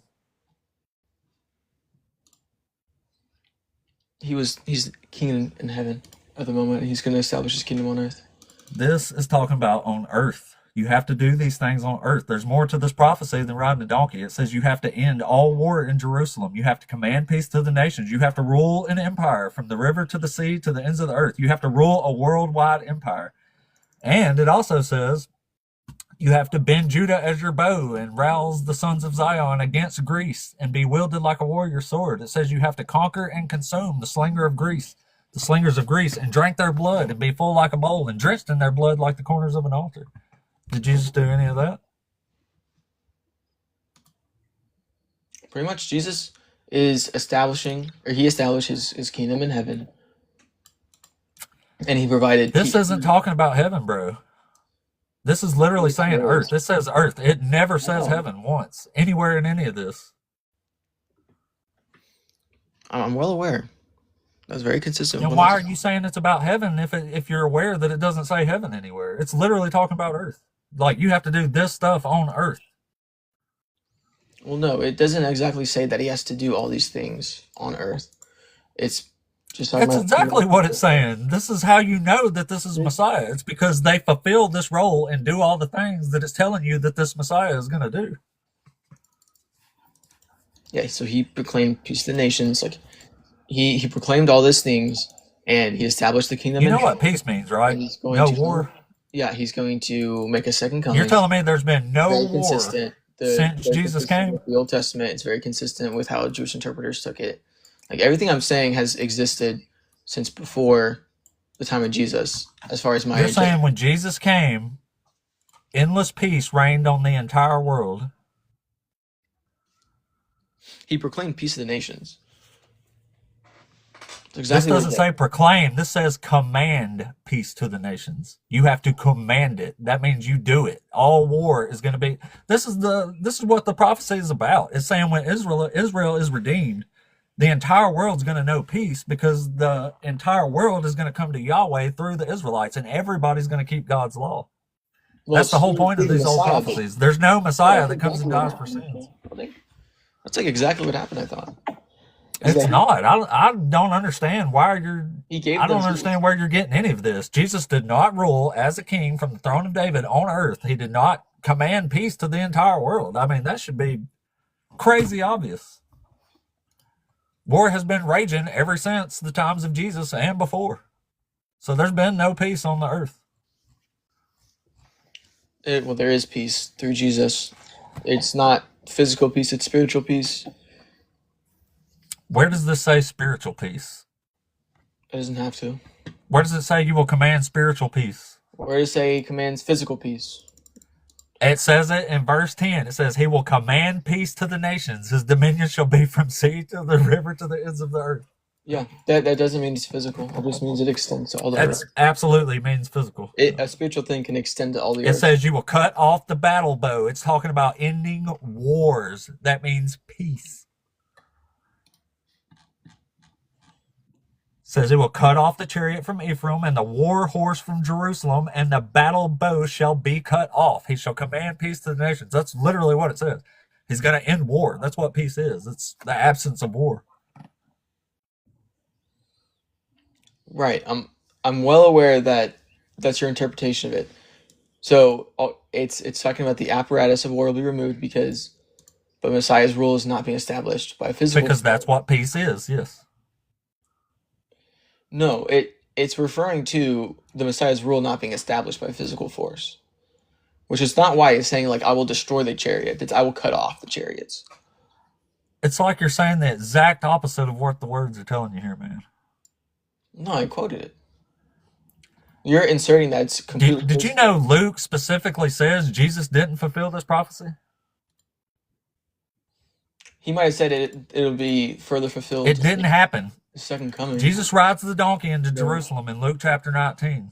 Okay. And it says he ends up crying and blaming them for not accepting this peace and not recognizing their visitation from God. So Jesus rides this donkey and ends up crying and blaming them for this prophecy not happening. So it's kind of hard to believe Jesus fulfilled this. So they didn't follow his command for peace. Doesn't mean he didn't command peace. Man. This is really hard. Okay. Jesus, this donkey rider is a king, right? And he's a victorious one. Do you know what he's victorious in? He is victorious in death. Where does it say that? It doesn't actually say in this passage. I know it doesn't say. You are adding so much stuff that the words don't actually say. Well, it you never asked the says question. a heavenly realm. This passage doesn't answer your question either, so don't ask it. It does. Logic has just left your mind, bro. I'm sorry, but Look, it doesn't say what he's victorious. listen to words and meaning. Words have definitions. They have meanings. Hold on. Where does Like- this passage say he was victorious in something? What does it say he's victorious in? Behold, your king comes to you. Triumphant and victorious is he. Okay, what is he victorious in? War. Where does it say that? It is insinuated all through the passage. Okay, Cut so it off the doesn't say chariot that. from Ephraim and Okay. the war horse from So- Jerusalem, the battle don't- bow. It says you will be wielded like a warrior sword. Like it's literally You just admitted. like I don't understand how this isn't registering to you. You just admitted that your answer to the question was based on your own interpretation, which is exactly what I did, and then you criticized me for it. It's Agreed. based on what the words are saying in the Well, passage. The you- battle bow, the war you can horse, say that. the battle bow shall be cut off. It says you will be wielded like a warrior sword. Like it's literally talking about war and swords over and over again. It's talking about blood. It's talking about conquering military units, the slingers. Like you realize that's war, right? Well, it doesn't actually talk about that. You Oh insert. my freaking god! Like I literally just read it all. It says war, battle, just- bows. It doesn't say war at wars. all. It doesn't use that word. The language is very specific. It's I will cut off the chariot and from Ephraim and the horse from Jerusalem and the bow. And what horse? And what horse? The horse from Jerusalem. The war horse. I mean, that's not what I'm reading here, but He will cut off the chariot from Ephraim. What do chariots do? Do you know what chariots are? yeah, What are they for? for riding on. During what? They could be used during a lot of things, actually. During what? A battle. During war, Name yeah, something yeah. chariots are used for besides battle. Yeah, for celebrations, for displays.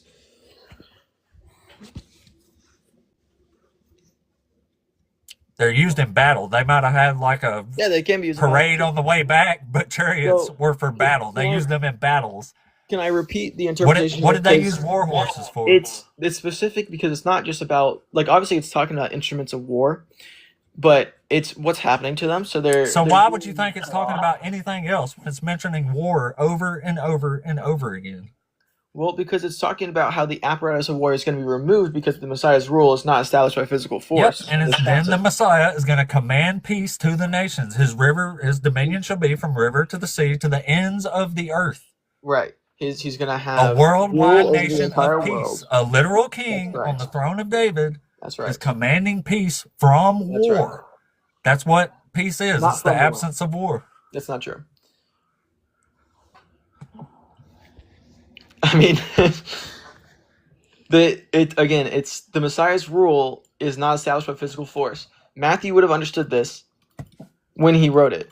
Like he wouldn't. Matthew didn't understand anything. Matthew is the biggest mess in the entire Bible. You can say that, but you cited Matthew as I can saying show that. you that.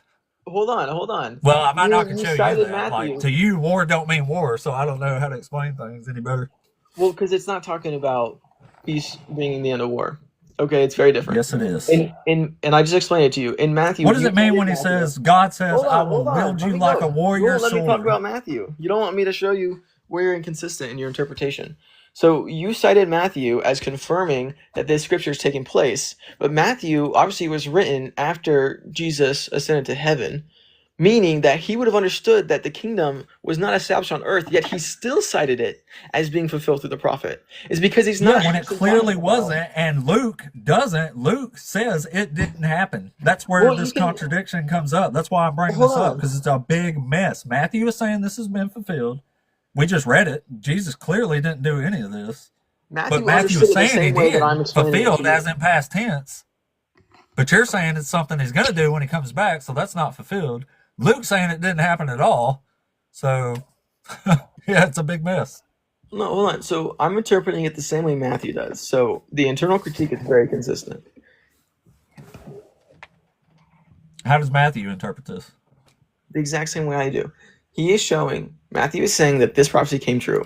But Matthew, at the time of actually writing this stuff down, understands that the physical kingdom of heaven has not descended onto Jerusalem quite yet. How come Luke didn't understand that? Luke knew perfectly well that it happened. That's a complete misinterpretation. Luke says it didn't happen. You heard me tell you that, right? No, you said that he was upset that people weren't accepting the peace. Because he's not this king. The prophecy didn't happen. That's why he wept, because he thought he was going to be this king and he wasn't. Then he just goes and gets mad at the temple. But he is not a king fulfilling this prophecy after riding the donkey. And it says he thought it was going to happen. And Jesus specifically says, it says, because they were near Jerusalem and because they thought the kingdom of God was to come immediately, he began to tell the parable. And then it gets into the donkey riding and stuff after the parable of 10 minas. But it Okay, didn't so happen. let's see. You're talking about Luke 19? Yeah. And which verse specifically? Don't remember the verse. I think it's down like 34 or 40 or something.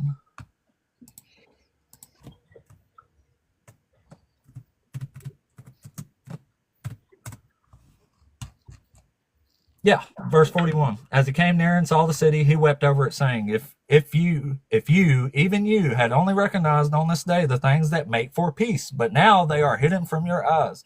Indeed, the days will come upon you when your enemies will set up ramparts around you, and they will surround you and hem you in on every side. They will crush you to the ground, and your children within you, and they will not leave within you one stone upon another, because you did not recognize the time of your visitation from God. So Jesus is crying because this prophecy didn't happen. No, he's quite literally saying that it did. That's the whole point. And He's saying that it didn't. Where are you getting that Jesus is saying he fulfilled this prophecy? That is ludicrous, man. He is crying. Wait, you don't cry. He's not crying tears of joy because it happened. Well, no. So again, back in earlier when you first brought it up, I immediately knew the distinction here is based on the passage that he's commanding peace, shows that he's not establishing peace on earth. He's just commanding So if he fulfilled this prophecy and he is commanding peace, then why is he now crying and blaming them for not recognizing that peace is here? They didn't get because it they're disobeying him. because it didn't happen. because they're They didn't disobeying get him. peace. If the prophecy would have been fulfilled, they would have got peace, wouldn't they? No, they're disobeying him. That's the entire And point. not getting peace, right? They didn't get peace. Jesus is saying, it says, but now they are hidden from your eyes. It says, you did not recognize the No, things that make for peace. it would be a violation of free will to force peace upon them. But he offers peace. He establishes peace in heaven, and he's bringing that out to us. We have the opportunity to join that peace. And Jesus crying because Did Jesus bring them peace when he rode this donkey in here or not? Just yes, Yes. or no? Yeah. So they did get peace. they had the opportunity for peace, yeah.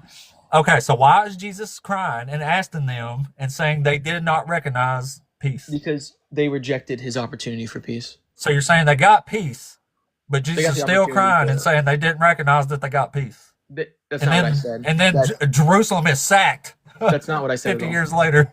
No, that's not what I said at all. You're saying they got peace. You That's asked me what a you just question said. and then ignored exactly what I told you. You said yes, they got An opportunity. peace. No, you're skipping the word that I said. Opportunity. Do you know what that word means? Because you keep skipping it. You think it's Yeah. insignificant. You know what opportunity means? Perfect. So stop skipping it when I add that in my answer because it's a significant word. So that's in bad faith. I asked you if they got peace, yes or no, and you said yes. You said yes, he commanded peace to them. And the verse says, He commanded Jesus peace with cries and said, you did not recognize peace. The things that make for peace. So Sorry, they obviously didn't get peace. I just got a phone call, so I kind of missed what you said there. Yeah, well, I'm just saying again, like I asked you, I said, did Jesus command peace when he rode that donkey in there? You said yes. Yep. Here in this verse, it's clearly saying you did not recognize the things that make for peace, and Jesus is crying about it and saying they're going to be destroyed. So there's obviously not peace. Jesus is saying they're going to be sieged and destroyed. Yeah, it's consistent with. So how is it possible that Jesus is a Messiah commanding peace to the entire world when he's telling them they don't even recognize peace and they're going to be destroyed here before long? Yeah. Well, because that's consistent. What do you mean? So It's not. It's the exact opposite of consistent. No, you're equating. Consistent would be the messianic prophecy saying a Messiah is going to come and bring world peace. Consistent would be Jesus showing up, riding this donkey, and commanding peace to the entire world like the prophecy said he would do. And he The did exact give them that opposite peace, and they happened. rejected him. So He they didn't didn't. get that peace because they rejected him. They're didn't. They're not gonna be. They're gonna It be says you destroyed. did not recognize the things that make for peace. The things that make for peace in this case was him riding that donkey and thinking he's fulfilling this prophecy and going to be king of the world.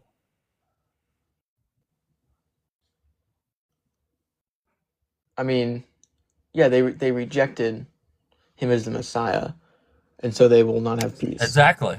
Very. He didn't fulfill the prophecy. If he Well, was no, the because- Messiah, then he hold would on. have done all this and everybody would have recognized him as the Messiah. Those who did recognize him did earn that peace. Or There they- is nobody they who did. recognized him. He's dead. They killed him. Luke. Yeah, this is after the fact. This is still not saying Jesus didn't ride this donkey and rule Jerusalem from the throne of David and command peace in an empire from the sea to the river to the ends of the earth. It didn't happen. I mean, yeah, we would say that he commanded peace in this passage. They rejected him, and now he has his kingdom established in heaven at the moment, and he's gonna establish it on earth. Well, I don't know if you could hear me or not.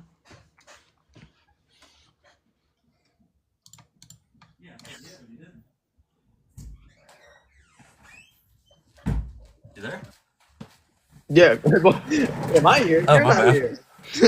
Yeah, I thought it was. My bad. I had to turn the air down. It's getting hot as shit in here. Yeah. But No, yeah, it's- I don't understand how it's- you're getting that he fulfilled a prophecy about worldwide peace when it's clearly saying that worldwide peace didn't happen. It was the opposite. He's saying you're going to be destroyed now. I And mean, they was. we're going in circles. It seems like there's a block where you That's can't. because I'm trying to get you to understand that world No, peace hold on. is something that this Messiah has to do, and Jesus clearly didn't do it. It sounds like you're struggling with the idea of a second coming. Yeah, because there's not one anywhere in the Old Testament. And I've read it. I know what the Old Testament is about. It's completely made up by the New Testament. Jesus is not this Messiah, and there's no second comings. Nothing in the Old Testament says the Messiah is going to come, die, and then come back again later and do the actual shit that you're supposed to do to be the Messiah. It doesn't work like that. Well, in Ruth Rabbah 5:6, paragraph 5, Goose Fraba. rabbis. Yes, this is Rabbah, so it's like rabbinic writing. Oh, I could say Goose Fraba, like the relaxed thing. Yeah. The rabbi suggests the Messiah will come and then be hidden and then have a second coming. So he's going to have a first coming on earth, then he will go away. Who says that? This is in Ruth Rabbah 5:6, paragraph 5. Oh, I've never read Ruth Fraba. Yeah, I mean, it's hard to, like, even like the top rabbis, they don't read all this stuff because there's just so much of it. So you kind of have to use your resources to dig out certain passages that talk about certain things.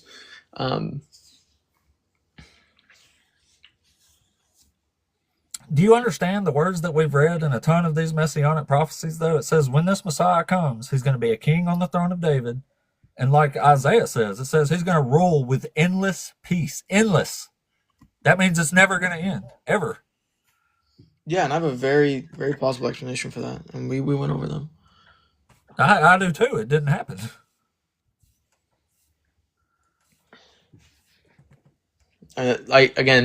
So I gave my I've given both my references that talk about the second coming.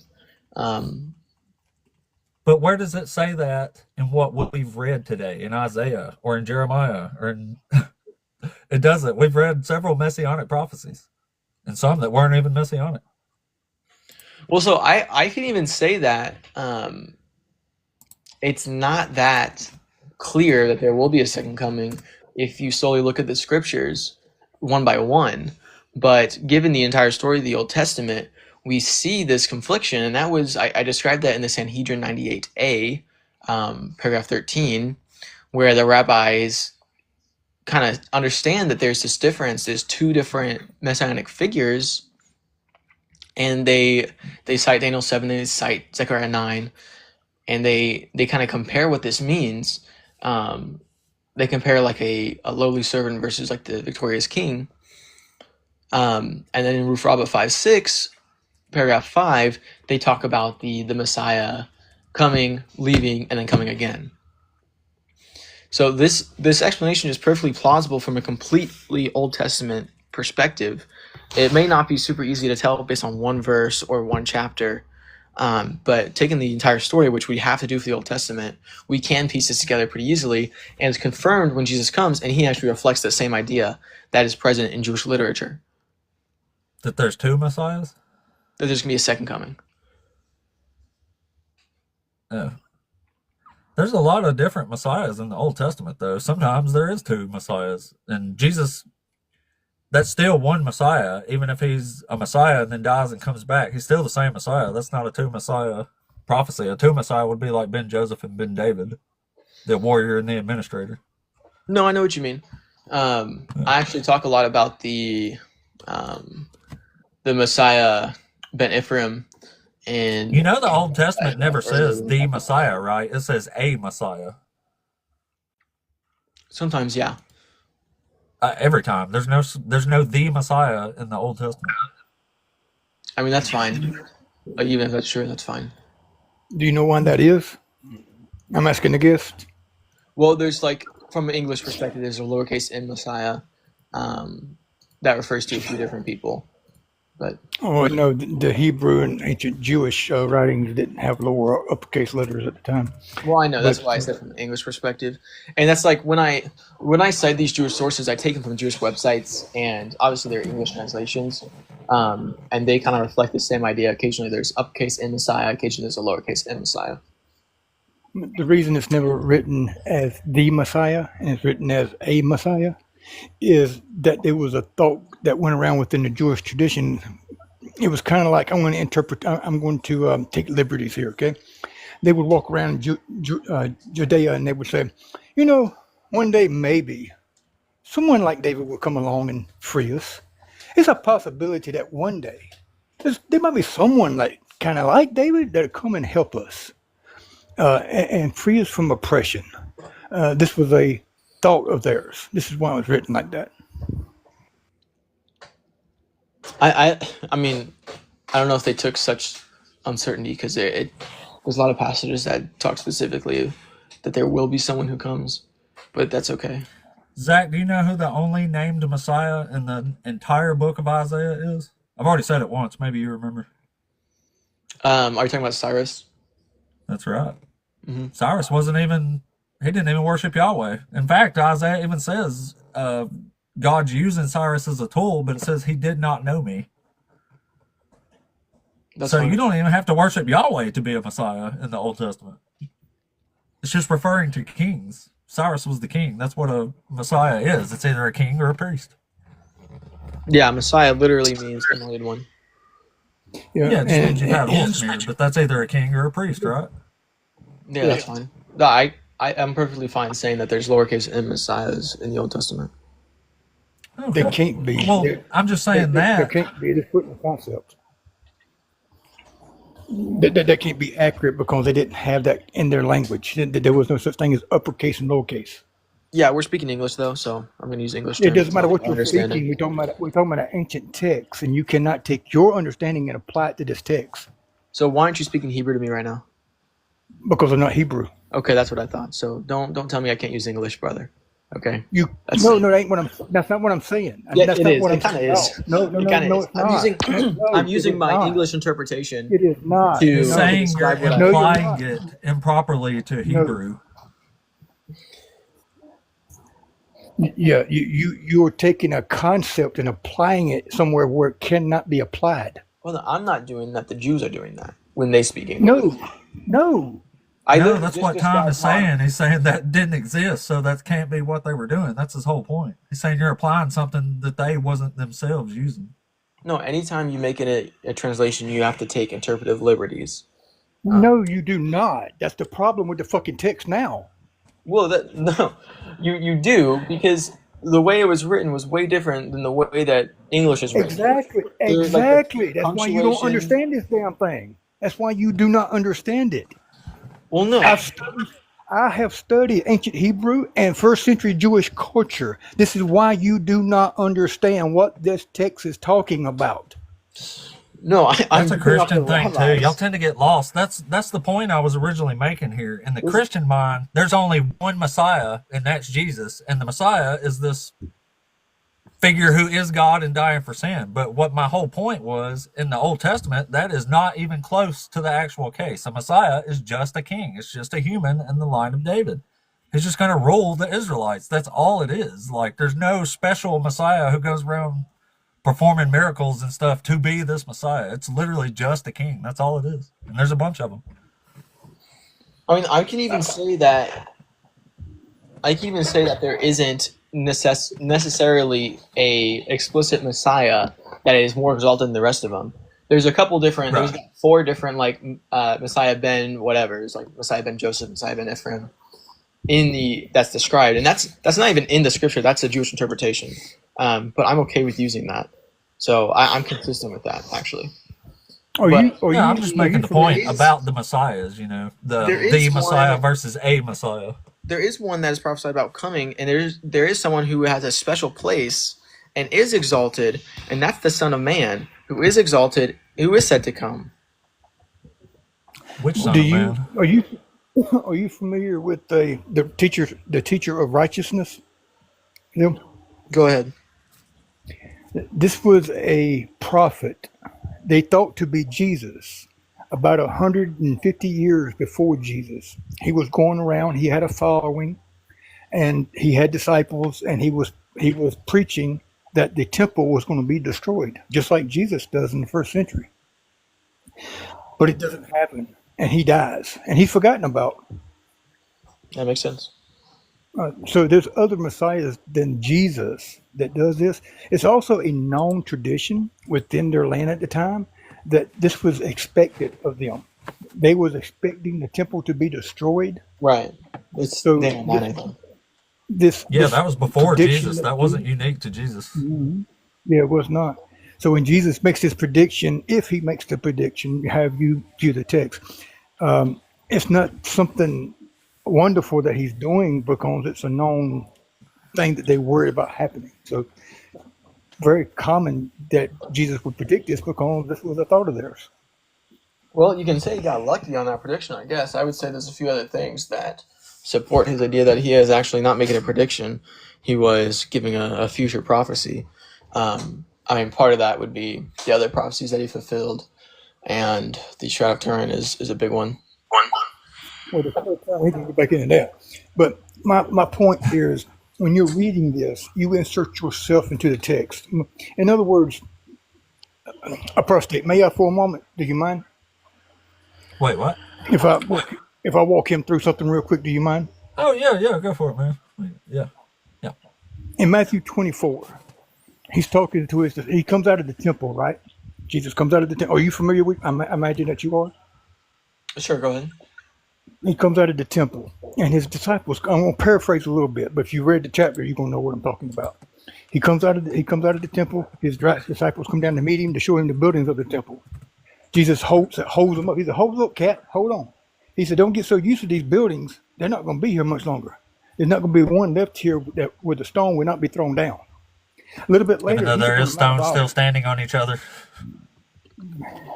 He's up on the Mount of Olives, and his disciples come to him privately. So this whole conversation is taking place between Jesus and his four disciples. It never leaves that conversation setting, ever. He tells them, "Be sure that you are not deceived. That you there is not you and me. That you is the four disciples standing in front of him." He's telling them that they're going to see these things. They're going to witness these things. They're going to experience these things. These things are going to happen to them. Some of you standing here will not taste of death until you see the Son of Man coming in his kingdom. This generation shall not pass until all things written are fulfilled. He's telling them that this is going to happen to them. They're going to see this happen. This is not about me and you. This is about the first century people. Amen. He's telling his disciples that they're going to see it. This book has nothing to do with me and you. This book is dealing with first century Jewish people. My point to that Interesting, like to bring it to circle here, like it even mentions in Matthew 24, it says, "So when you see the desolating sacrilege spoken of by the prophet Daniel." So we get back to Daniel again. Yeah. And the desolating sacrilege was from Antiochus Epiphanes. He put the abomination of desolation in the temple at the time, and that's what sparked the Maccabean revolt. Judas Maccabeus rebelled, and they led a revolt and won. And the same thing happens. The same imagery is being borrowed.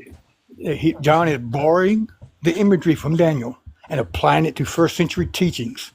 And what he's telling them, when you see the abomination spoken of by the prophet Daniel, he's not talking about the same abomination. He's doing a comparison.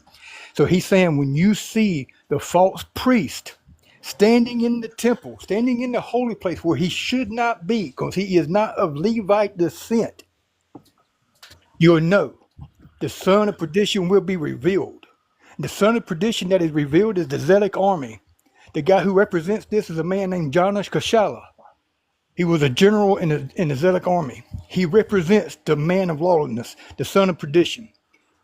So when they do civil war and they unalive each other, unalive Christians, they unalive Jewish people within the city themselves while they repelling Rome, and they fighting for control of Israel. The other zealots are fighting zealots, and they unalive all the high priest, and they install a fake priest. He's pulled off the street. He's a nobody, and they make him a high priest to do their bidding. This is the false prophet that's being spoken of in the book.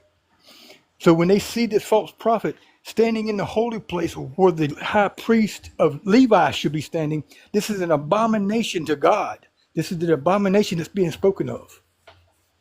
And it's revealed as Jonash Kashala, the false Messiah, who proclaims himself leader and king of Israel that would lead them into victory against Rome. But it doesn't happen because we know Rome was their ass. But That makes this is sense what's too, being because the spoken Zealots in the were book. by far the most powerful Jewish group during the 70s there. Yeah, they were very strong, very, very powerful. Yeah, they were on top at the moment. I know that. This book is talking about something that happened to these people 2,000 years ago. And if you want to believe in Jesus, which I don't have a problem with at all, a prostate might differ with me on that one, but I'm not, it doesn't bother me. You have to accept that this happened 2,000 years ago, and he returned and established his kingdom 2,000 years ago in the spiritual sense, because Jesus is bringing a spiritual kingdom in his teachings. And if you don't want to accept that this is a past tense happening, then I don't know what to tell you, because it doesn't happen any other way. Well, Matthew 24, I think there's a lot of literature on this. It's when it talks about this generation, it's referring to the temple, which did happen, compared to the other false messiah that you brought up. So Yeah, I can walk you. Yeah, I but can then walk you after the through all temple, of you this. get to the coming of the Son of Man, and then the coming of the Son of Man. When it starts, it says immediately after the suffering of those days, the sun will be darkened. This is literally talking about that destruction. So it's saying immediately after all that happens is when the coming of the Son of Man has to happen, and that's the end. That's the day of judgment. Yeah, that's the day of judgment. I mean, even Luke says it is. He ties it strictly to the temple. He ties this happening, the kingdom being established, to the destruction of that temple, because the temple represented their whole structure. It was. Do you know how they seen the temple? It was a motif of theirs. It was a theological motif. Do you know how they understood the temple, what it represented? yeah, I'd actually reference John 2, verses 19 to 21. It talks about the temple, and it says, Jesus answered, destroy this temple, and in 3 days I will raise it up again. This temple That's took referring to his body. 46 years to build. The Jews That's replied. referring. Yeah, but that's referring to his resurrection. That's totally different. Well, no, because that is what he is doing. So when you talk about the spiritual kingdom, that's what I agree with. He did establish a spiritual kingdom in 3 days after his death, because he rose from dead and he conquered death, and he established the spiritual kingdom in heaven that we now have access to. Well, no. Hold on, you're confused. The spiritual temple, the spiritual kingdom that Jesus is showing in the scripture, as far as the text goes, it begins to be built in Acts, and it comes to fulfill establishment at the destruction of the physical temple. When Jesus is talking about the 3 day, he's talking about his body. He's talking about the spiritual temple of his body that he's going to resurrect. This has nothing to do with Matthew 24. That's totally different. That's a totally different concept. Okay, I'm talking about the physical temple that's set in Jerusalem. That was their everything. The temple meant everything to these people. Everything. Matter of fact, there's a good book I recommend to you. It's called Everything Temple. I highly encourage you to read it. But Yeah, I've heard a lot of good things about the parallels between the temple and Jesus. But well, my response, and I actually have to go, so I'm gonna say this and I'm gonna head out. So I appreciate you guys talking with me. before you do, but this is a very good part. To the ancient Jew, to the ancient first century Jew, the temple was heaven and earth. It was a motif of theirs. Right, It's where right. heaven met earth. Okay, so when John says, "I saw heaven and earth pass away," he's not talking about the planet and humanity. He's referring to the temple in Israel that was destroyed in 70 AD. Uh-huh. That's what he's talking about. So he's referring to the temple, not the planet. We need to understand that the wrath that was about to take was for first century Jewish people. He says over and over in the Old Testament, the wrath is coming for the house of David. He's going to pour his wrath out on the house of David. So it's coming for the first century Jewish people. And anybody who does not flee, who does not believe Jesus, and flees, runs away, goes to the mountains, they're going to perish with this system. It's going to be destroyed in 70 AD. And it was destroyed. When that happens, the body of Moses, the authority body of Moses, because anybody who sat on the seat of Moses had authority. When that temple comes down, the authority of Moses is no more. He says, I kicked it out of heaven. It fell like lightning to the ground. He's talking about the law. God kicked it out of heaven. He no longer recognizes this covenant. And now there's a new covenant coming in. There's a covenant of everlasting life offered by Jesus. But to receive it, you got to flee. You got to live. physically, not spiritually. Spiritually, he's talking about save your life, flee out of here. This is not talking about your afterlife. Just talking about this life. Yeah, the reason I made the connection is because in John 2, the context is the temple. They think he is talking about the actual temple, which is in verse 20, they say, but the temple took 46 years to build. And so that was the connection I made, but I appreciate you guys talking to me. I hope you have a good one. Yeah, back at you, Zach. I appreciate you talking. You've been up here a while, man. Yeah. You was a good sport. Yep, y'all. Yeah, definitely. Study a little more, man. Definitely. Get that book, man. Everything Temple, it'll help you. Matter of fact, Yeah, you read can what get the to a actual buddy of words mine. are telling you. No, I understand the connection between the temple. I think that's a good point. I think a lot of people use that to prove Christ's divinity, and I haven't exactly looked into that argument, but I'm not opposed to In my bio, real quick, Zach, in my bio, and I got a link. There's 2 links in my bio. Just click on my link so you can get to both of them.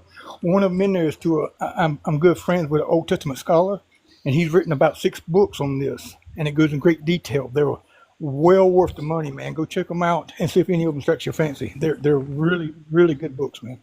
All right, have a good one. Thank you. You too, Zach. Thanks, man. I hope you All didn't right. mind me from Apostle. Oh, of I course didn't not, think man. about Hell, that. shit, you my co-host at this point, dog. We do like good cop, bad cop. I just like to teach the history of this stuff, man. If I can get them to understand the history of this stuff, maybe it'll start making better sense to them on things that you're trying to teach them as well. Oh, for sure. Yeah, I just don't. Like I said, it just drives me crazy sometimes that you have to point out so explicitly that world peace and not peace are opposites and not not the same. It's crazy as shit.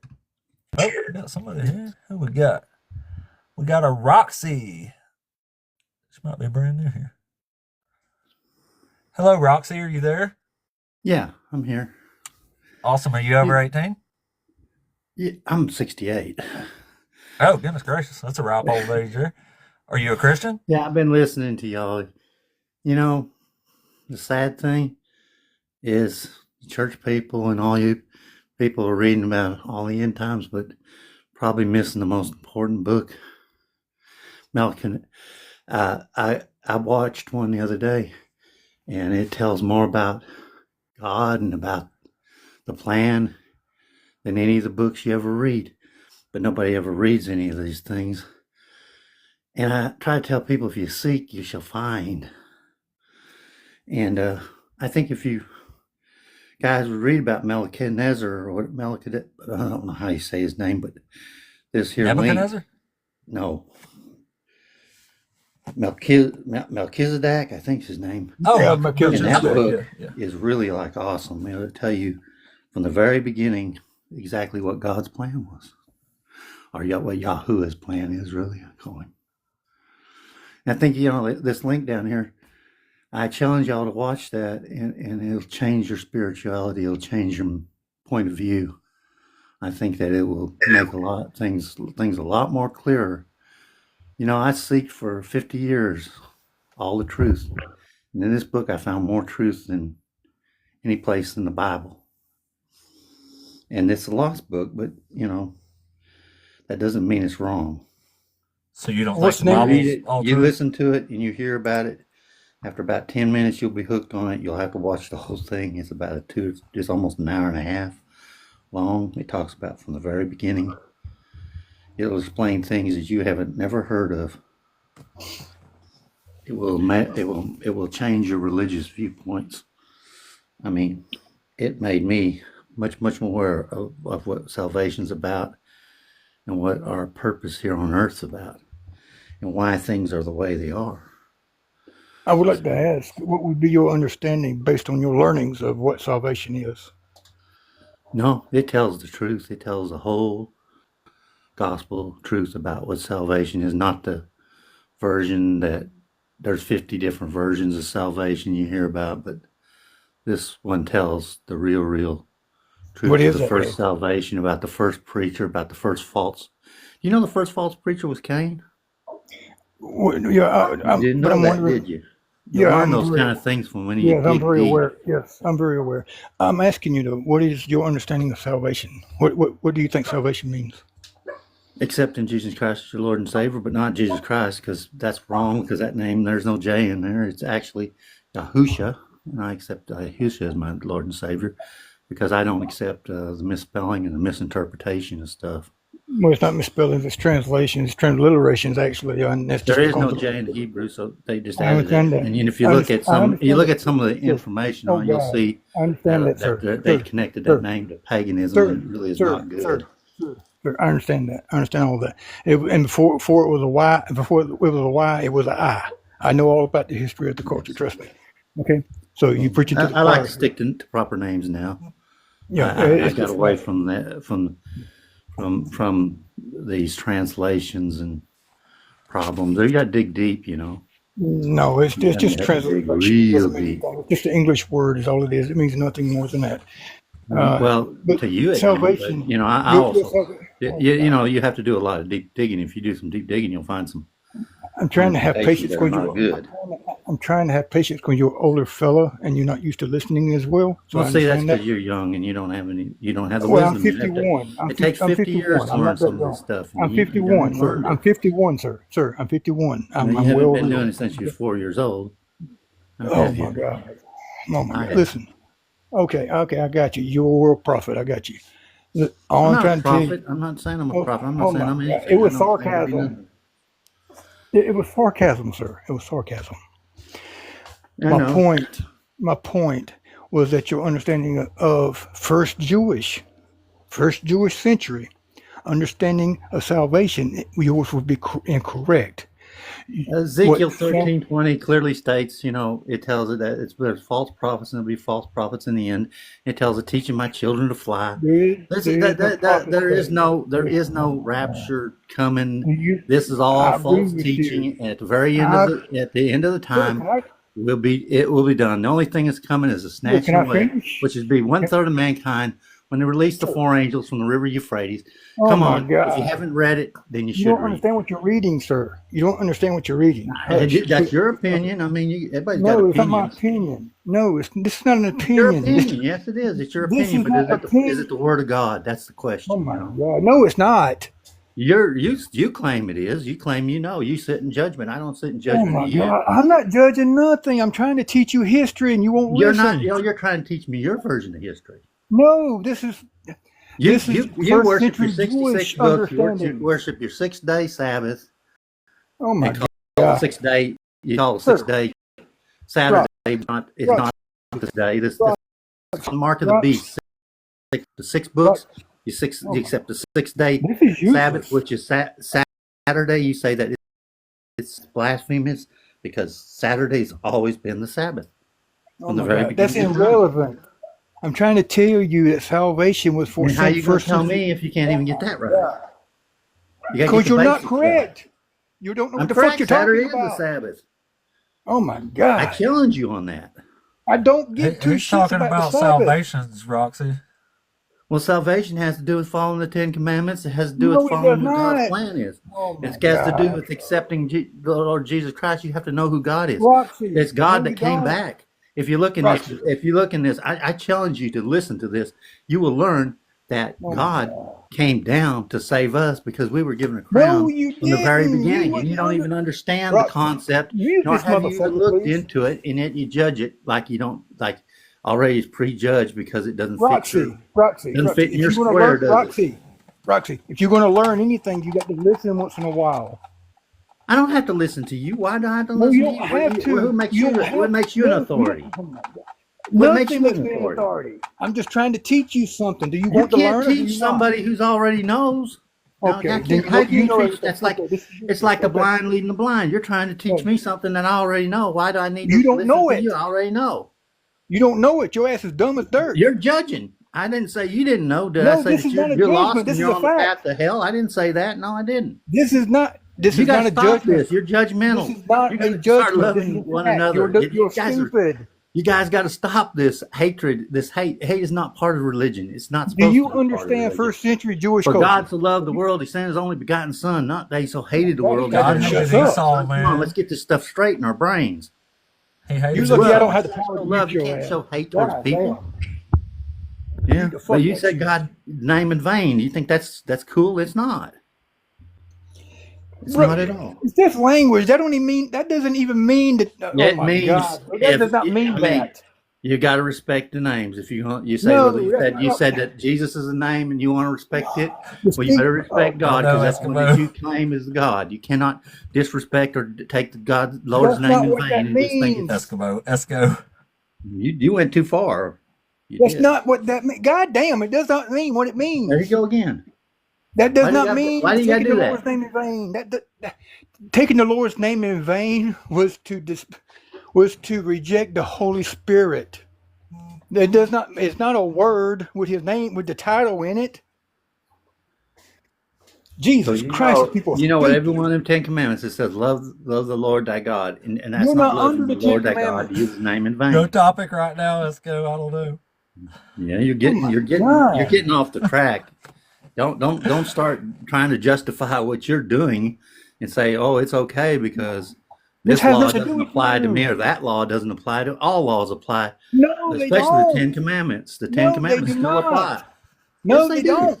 Didn't come to Oh take my one God. jot nor tittle. The 10 Commandments apply, but he added additional one which said, love thy neighbor as thyself. This guy And, is- oh my, you I can't do be this. that way and you can't bring people. It's Ezekiel 34. That's from That's Leviticus. scattering sheep. Why do you want to scatter sheep? Why do you want to scatter Bro, you God's are children? so You know, there's lost. people out here that need to hear the word of God, and you No, they cannot. don't. You cannot come across as a hypocrite, or come across as arrogant, or come across as I'm judgmental and asking people. You know, if you're going to lead them to Jesus, you've got to do better than that. You I'm can't not leading no you one to can't be. Jesus. Well, then That's not what I'm doing. then why are I'm you teaching trying to you teach me? history. I'm teaching you You're acting like culture. you're trying to I'm teach teaching you me. the realization of what the fuck this text is talking about. You. What text? Oh Your my 66 God. books or the 88 that I believe in? Which one are you on? Bro, I like the I'm lost trying to books. teach I you have to to read all of understand. it. I I'm read the trying big my picture. best. Sir, I'm trying my best. I You know will you're not trying to hush trigger long me, but I enough. don't give a damn. You will I'm not not hush about. long. I don't care whether I'm transgender or not. So what? I don't give That two saved shits my about life, that. and that's what God gave me a hope for living. I Oh was my told God, I was bro, going to this die is at 50. I useless. had 7 months to This live. guy God is gave me an answer. I became oblivious. who I am. So like it's what it is. What it is. Great, man. Go live your life and have fun. No problem. Keep on going, bro. Just keep on going the way you're going and fucking have fun, bro. Just keep on being an idiot. Keep cussing. Just Don't- keep on doing it and keep on hating and see It's where just gonna get language, you. you dumb. It's not language. It's more than that. You Just curse language, nobody. bro. It's just By the language. words of your mouth are you snared. Oh my God, that's not even talking to you, and that's not even talking about what it's speaking about. Well, you're preaching and you're trying to talk and convince people about some rapture when there's I'm not talking about rapture. coming Rapture a was great invented by John deception. Nelson Darby. Because what does it say? Jesus said, they say, oh, I'm over here. Go low. Go over here. Here I am. I'm over here. God, Don't go. That's what I'm saying. And your guys are like talking this rapture stuff. And I tell you, it ain't built on. I haven't talked Until anything hardly 1890. this It whole was in time. 1890 when it started by some lunatic. Who the fuck are Who you started talking it? to? The I've rapture not said theory. anything about no rapture. What are you Y'all were talking talking about? earlier about it. I was listening. No, I was not. I not said the first debating thing about about no it. fucking rapture.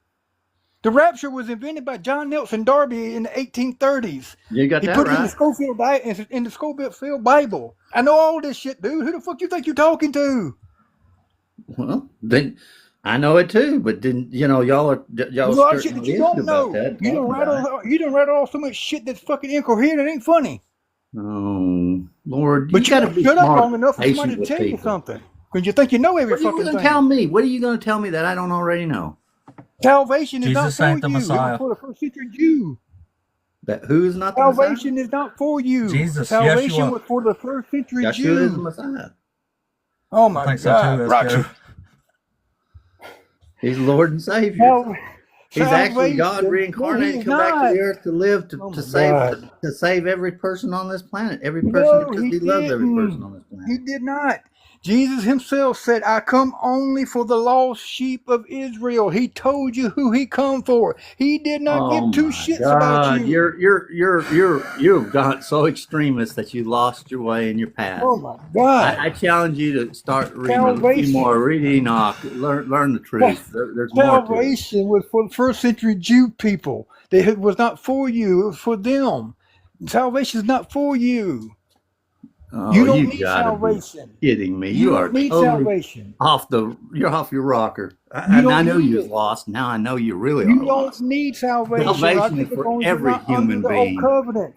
You're It not started under out the with old. the first salvation was given to the first one that stumbled. And the first one that stumbled, you know who that was, right? You're not under the old covenant. Roxy. It was You're not Cain. under it. Oh my God. It's Cain that stumbled, and it's Cain that gave the first false teaching. Bro, And you're I just don't know what doing it. to do. Ezekiel I don't know. 13:20. I challenge you to read it. And God don't like no false teaching. It's So don't because do you're no false old. teaching. Don't do It's doing okay. Ezekiel 34. No scattering of the sheep. And Ezekiel 38:20, by the way, is coming up. And when 38:20 comes up, you'll know, because that's the great shaking. It's coming in a few months. Did It you know done Ezekiel happened makes 2,000 false years prophecies, ago. Roxy? No, that's Ezekiel. You want to call Ezekiel a false prophet? Go ahead and do it if you want. He I does wouldn't make do a that. false prophecy. He makes a false prophecy about the destruction of Tyre. He even says he falsely prophesied it later. Who falsely prophesies? Ezekiel? Ezekiel. No, Yeah, the Ezekiel destruction of didn't. Tyre didn't happen. Well, you can sit there and say whatever you want about Ezekiel, but good luck with it, because Ezekiel's going to be one of the ones that you're going to see in the end days. So Did deal with Ezekiel it. say that Tyre is going to be completely destroyed and never inhabited again? And what did you think that's going to happen? Where do you think that's at? Do you know where that's at? And do you know when it's going to happen? You just got the Yeah. timing off. That's all. It's fixing to happen real soon. It has to do with Iran. So Wake it up and wasn't pay destroyed, attention, right? dig deeper. Iran. This is talking about Yeah. Tyre. That's a literal place. It's a city. On Yeah, and well, it used to be on an it's island found until Alexander came in along. in the area where Iran is. You don't know whether It was an island off the coast of sort of Palestine area, It's Damascus. going to be right there where war's going to be. Yeah, It's part Iran's of a it. long way from They it. all will It's a- descend on Israel. The armies will descend on Israel, and God Himself will stop the war. And then the great shaking of the earth, and every person will know that. That happened Lord is 2,000 doing years it. ago. That already happened. It's You're going to late to happen the right now, Dunny. It's coming up. You're going to find out in about 4 or 5 happening. weeks. I'm not even Ain't going to worry nothing. about you. Just remember, Did you say 4 or Come 5 back. weeks? I give you Come back. a diamond, and you can do whatever you want with it. Come You can back. cast it aside or whatever. Come but back in I 5 weeks. challenge you to Come back in 5 go weeks. and Come back in listen to 5 this weeks. and learn Come something. back in 5 weeks When and you say, I'm learn sorry, I something, was I'll wrong. talk to you. Okay. Come back Bye. in 5 weeks and say, I'm sorry, I was wrong. Come back in 5 weeks and tell me that, okay? To this exact place. Follow the host, follow the creator. Come back here in 5 weeks and tell me, I'm sorry. I am time. I'm sorry. You was correct and I was incorrect. Come back here and say that in 5 weeks. He said there was going to be a prophecy in 5 weeks. I heard something about 5 weeks. I got pretty lost in there. That was Oh my God, a bro. medley of information there. I can't deal with idiocy on that kind of level. That gave me a fucking migraine, bro. Yeah, I bet that was that was an interesting exchange there. Oh my God, he wouldn't hush. The guy would not hush. I'm like, It was dude, great. I had no idea what he was talking about. Like it was all over the the guy place was there. lost. He was everywhere and nowhere. Yeah, it's a strange interaction there. I mean, he brought up being transgender. I don't care what you are. This has nothing to do with what we're talking about. I don't care. It's the so heck, weird that he's dang it. transgender and a Christian too. I mean, people are weird, so I guess there's stranger things, but that's really strange to me. That one's really extra strange. Oh, Like who God, would be bro, like that's- MAGA and transgender? That makes no sense to me. They exist, though. They exist. I guess. What the fuck? Oh. Like, Woo. Oh my God, bro! I'm sorry for the hollering. The guy would not hush, bro. That was Oh, no useless. worries. I should Like, have quit a long time. I you should have know quit a me. long Like, time I'll ago. talk to somebody for a long time, even if it's boring, just to try to get them. Like, even the crazy dude we was talking to the other day. Like, I got him to concede a few points at least. So, like, I do think you can work even with like these hard crazy people. But if they like him, if he won't even let you get a word in, like, either just drop him or start talking weird shit with him. Oh God, bro. That's fine. At the end, I finally told him, I said, "Bro, just go live your life, enjoy, do what is working for you. Go do it. Go do it." Like, What else can you say, bro, man? Like, how long can we go on there? you want to keep living and being ignorant? That's your damn fault. I mean, oh God, bro. I don't care what you believe. I don't care if you believe in purple dinosaurs that blows bubbles. I don't give two shits. Oh my God. Oh, man. Yeah. Oh, I lost. I almost muted him a couple times. That I was like, "Would this really do any good?" bro. I don't think it would have I'm stopped like, talking. don't give me don't give me any. I would have muted it. I probably ended up dropping that guy, to be honest. Oh my God, I'd lost my temper with him. Oh my God, that's what I told him. I said, "You lucky I can't mute you because I'd mute the shit out of you right now." Oh man. Yeah, next time I'll just add you as co-host or a moderator. So I don't know how to do none of that. You have a little control there next time. Holy shit. Oh my God. I have no idea. Like, he got a few words in, and then I was just lost from then on. I had no idea what he was talking about. And like, oh shit. Ooh. Not that, not that you need any help up here or anything like that, right? But oh, if you wanted to mod someone, and not just me, just anybody that you would like to mod, you click on them and you go through your settings and do it that way, and then you had to set up what you want them to have the ability to have. Make sure that you can, if you want them to Oh. bring up gas, drop gas, if you want them to have the ability to mute, or you have to give them all the abilities that you want them to have. Don't let nobody, however, I will say this, anybody, if you do decide to do this with people, do not give anybody the ability to block no one from your, leave that strictly for you. You don't want people blocking people. You want that to be your decision only. Oh yeah, yeah, I agree with that. Yeah, I don't know what to do really. I set it to where if anybody in the comments says like a trigger word or something, like it'll just block it automatically. Just because I don't have a Yeah. moderator and when I'm saying nothing, And it'll. that helps a lot. It does help a lot. But I'm just saying, if you ever do want to look into moderating someone, the only thing I would recommend is don't let no one be able to have the ability to block anybody from your life. If you want to block somebody, that should be your decision alone. And if you give Well, somebody that apparently, I still ability, got a lot to learn because I don't know how to set up anything on the screen here. I don't know why I select a board, but the boards never come up. Like, I don't know how to do titles on the screen. Apparently, like, I don't know nothing. I just assumed it was all there, but it's obviously not. So, no, I usually I'll, create my background in on Chat GTP. I'll create like the topic, uh, whatever I want it howdy, to be, Jamie. and then I'll go through my pictures and set it up behind me based on the green screen I want to use. Oh, okay. Yeah, I guess I'm gonna have to put some time into doing all this because I thought like it would show my like title and debate topic and all that stuff, but I guess it don't. So it's a wonder I've been getting anybody this whole time. There's a little But other banner. people have mentioned it, so I don't understand. Like I just assumed it was there because other people said stuff. So I don't know. No, the only thing I see is, like I said, the two guest box, your box, and there's like a space imagery behind you with a little space guy. It don't say like nothing here, and it don't have like a title. Nope.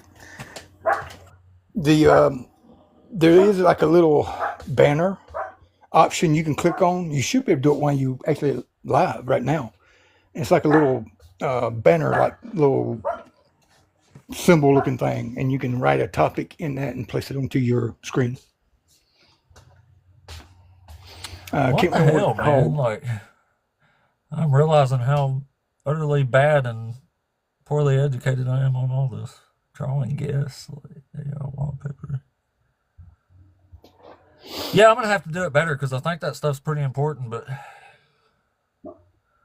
Yeah. When I first started, well, I had a little bit of help, but I actually pulled up some YouTube videos, and it helped me get started on how to do a lot of the stuff. yeah, I'm gonna have to get something. I'm gonna have to figure something out because I've got to make a more.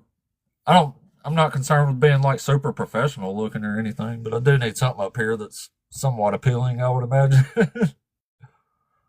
You want it To get the appealing. You want it to almost provoke someone, actually. Uh, to be honest, Yeah, I to draw wanted the more. titles to be a little triggering. Yeah. And believe me, it works. Like I said, I got an Old Testament scholar friend of mine, and we do this pretty much every night, later in the night. And he puts up some really good triggering topics that people get all twisted up over. He put one of my favorite was God doesn't love you. God doesn't love you. That. Yeah, I guess you just got to put a triggering title up here to provoke people to come in. I guess I don't know, but I guess Yeah. I don't know. I guess I did something right because I've been talking to people this whole time, but uh, apparently they're just God sending them to me. I think it's it's it's a miracle. But that's what's crazy. That's what I was saying. Like I've had people mention the stuff that's supposed to be on there, but apparently it's not. So I'm lost. Yeah, I don't see anything as far as titles or topic heads or anything like that. What is it? It asks me all this when I start the lives, though. So I don't. I just don't understand. I need to do more anyway. I need to figure out how to stream on TikTok and YouTube at the same time. You have to do that from a laptop. Yeah, I've got the laptop. I just don't know what to do besides that. Yeah, you And go through what is I guess I TikTok Studios. I use the laptop for the Bible stuff, so I'd have to have another device anyway. I could use Um, for Bible stuff. I got a good friend on here. I got a good friend on here that knows how to do that. His name is Tobias. I'll see if I can get up with him and see if he can give me some information on that. And if he can, I'll send it to you through messages. Yeah, that would be great. Yes, Jamie, I have the OBS, but I even like. I guess I'm just bad. I don't know because I watched some videos and like when I actually tried to put it into practice, like I might as well have not even watched the videos. Like, um, I think I need to physically like watch somebody doing it to understand it because the videos weren't exactly showing. I need somebody to hold my hand and say, "Look here, little boy, you have to push this button for this thing."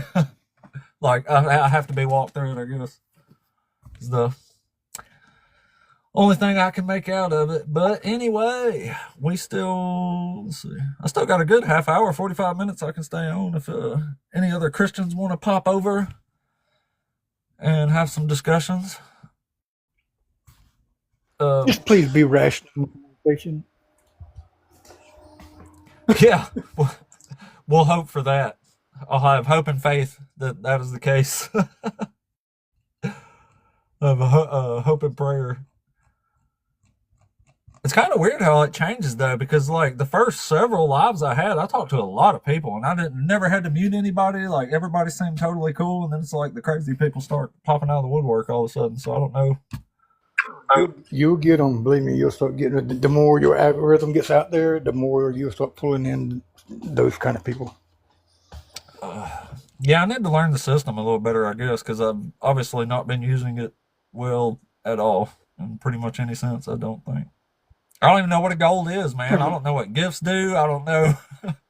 I don't know none of that shit. I don't know none of this, man. I know the Bible though. But setting It's got me where I'm at. set, setting setting your goals will, if you can get your goals met through the people coming through, what it does is tell TikTok that this topic or this creator is they're liking what's being said and they begin to push you out more.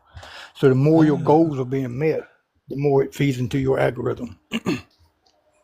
The more chatting going on in your life, in your chat, the more people down there talking and carrying on, that feeds into the algorithm and pushes you out more.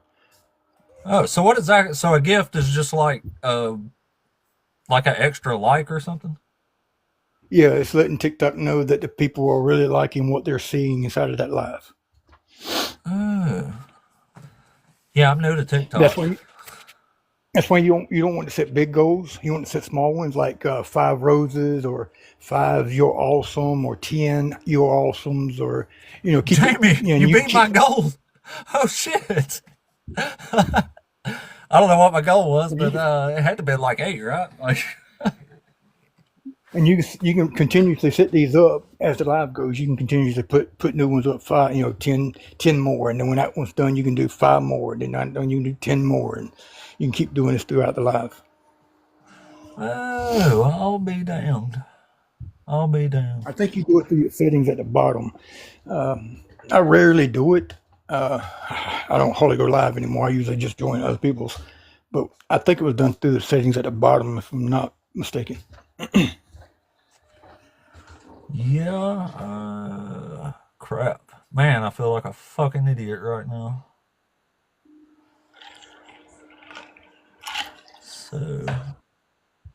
So, like, if somebody, so a rose is like a small like, and then there's other ones too, Hmm. though, right?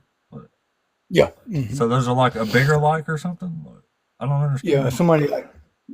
If somebody gives you like a galaxy, which was like the biggest gift you could give someone on here was like $10, worth $10.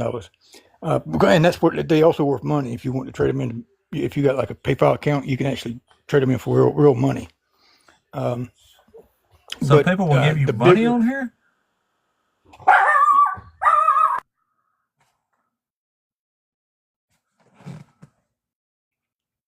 the gifts transfer into money. What? Man, I'd straight up fucking cry if somebody gave me some fucking money. That'd be insane. To get some money for being up here arguing Bible stuff as an atheist. Wow. I straight up cry. If y'all want to see me cry, give me some money because it'll freaking happen. Like, I'm about to cry just thinking about it. Shit. Oh, swiping out stuff. Sorry. Yeah, I need to figure out how to make that. Yeah, you can come up, Jamie, of course. We ain't got no Christians up here anyway at the moment. So come on up and say hi, my brother. We'll confirmative you in there.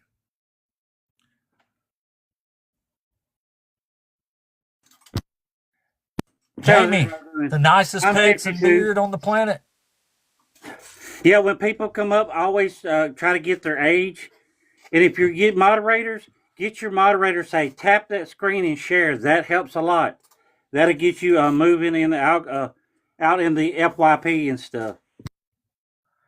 Oh, yeah, this is good stuff to know. Yeah, I do a lot of moderator rating for a lot of the atheists and stuff, and that's what I've learned or they've taught me is it helps do stuff like that. Oh, yeah, that's good advice then. If But I was just gonna come up a second. I like to when people start. I'm not good at it. I get tongue tied and everything, but I like to help people. oh, I appreciate it. I need lots of help of all kinds. I mean, You know, the I first need time I serious got a help. little bit of money one time, I remember I was like you. I about cried. I was like, "What? This is real?" Yeah, that would blow my fucking mind, dude. Like, holy shit. Like, if it was even a dime, like, it would have leave some kind of, I could just feel it, the emotion Right, bubbling up in me right right. now. I mean, somebody thought of me that much to give me heck yeah for doing something like this, right? Yeah, I can't believe it would blow my fucking mind, is what it would do. But I guess it's possible, but I just never considered that for myself, I suppose. Right. I didn't want to bother y'all any longer. I just wanted to, kind of tell you that, like moderators, get them to tap the screen and share and stuff. Uh, Believe it or not, that helps a lot. And it makes people feel like they're involved in your live and stuff, that they're not just sitting there. So it really helps like that. But appreciate you Right, letting me that's a come great up. point. Yeah. shoot, I appreciate you coming up. Who do you have like a bigger channel you usually moderate for? Uh, I do goofed ups. I've got there's a few Kane. They're not real big, but um, there's a few I do on it. I'm not sure how big they. I'm not real good at it. I've watched really good people do it, and so that's the reason I know. Oh, that's cool. That's great advice. I mean, I'm still, I guess, new and really small, but The longest I've I mean, ever made it, hopefully I've I'll been gain on some more TikTok for followers about a and get a year. bigger crowd here. If I can, if I 45 can do it. seconds as long as I made it. That's as long as I've done it. I don't know why. I mean, now coming up like this, I'm okay. But doing my own, oh man, I was so intimidated. Oh yeah, it's hard to think of stuff to say Yeah, right, most yeah. of the times. Like So you nobody said just you wants know to the see Bible you pretty sit good? here waiting on Christians to come up. You know what I mean? Right. Yeah, I was a Pentecostal minister for over 30 years. No shit. Yeah. And I Which read kind of 1 Peter Pentecost? 3:15. It says have an answer for any question. And I was always good at criticizing other people's religion, but I never did mine. And the moment I did mine, I was like, oh no, mine's worse than theirs. it's it's crazy how that works too, man. Yeah, right. But I Like I've appreciate been you saying letting me that for come up, years. I'm man. like, how do I'm people gonna stay spot the down in the bullshit so comments, quick? but I appreciate it. If I'm Yeah, figuring no out how to problem. get down. Oh, I'll drop you back here. I Okay. got you. I'm getting pretty good at that part. I know how to do that. All right, let's see.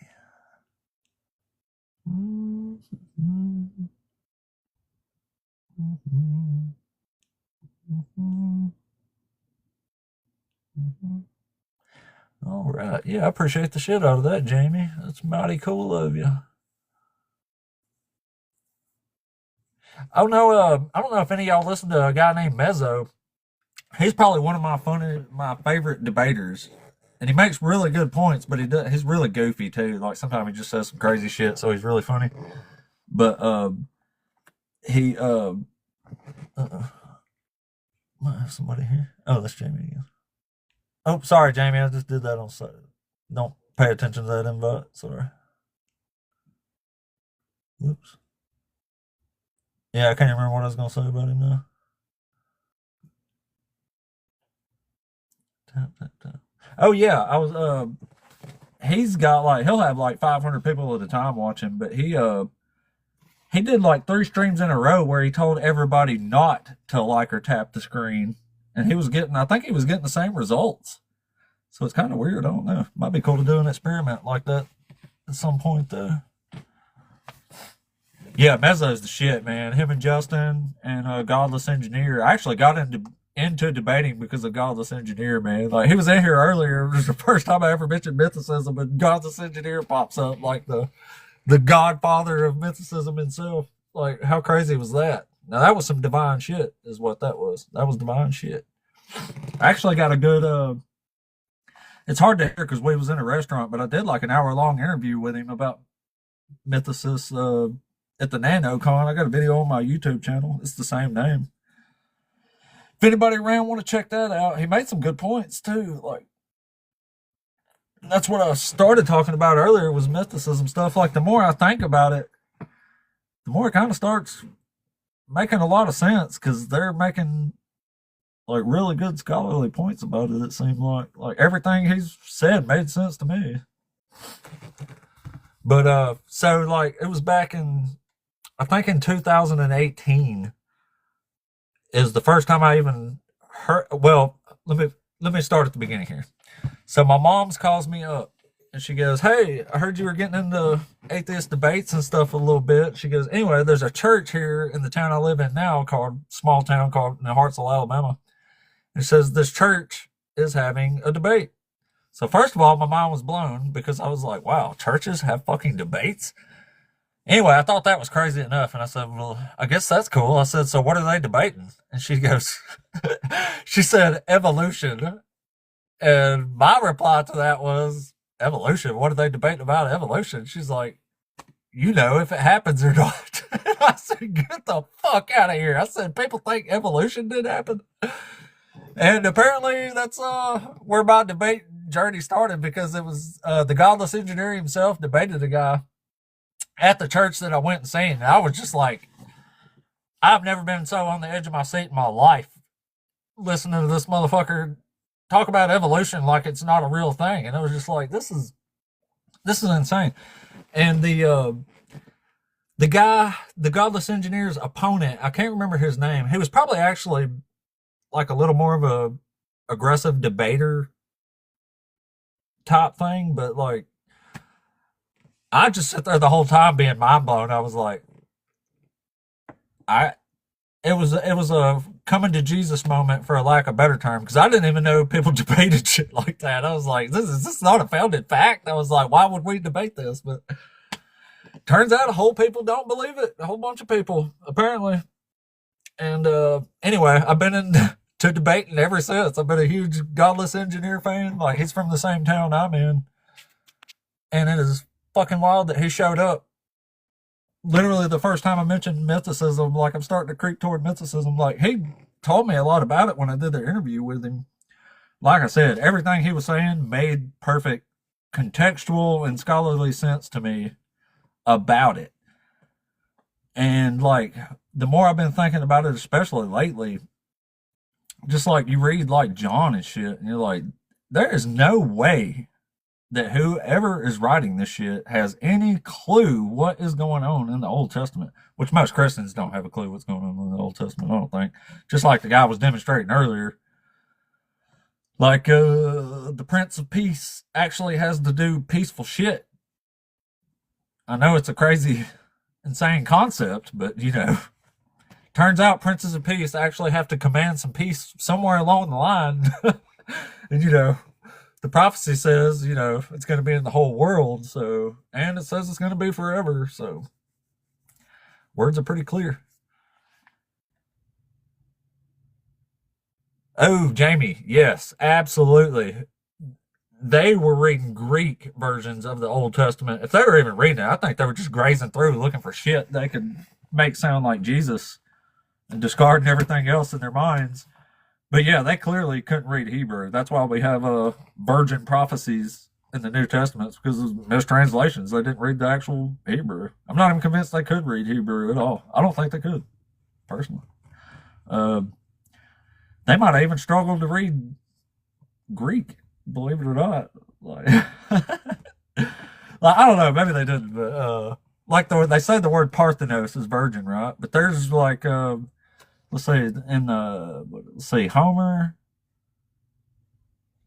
I think even Tacitus and Livy say Parthenos when it's clearly not referring to a virgin. So I don't even think Parthenos strictly mean, it can't strictly mean virgin if it's used to refer to people besides virgins.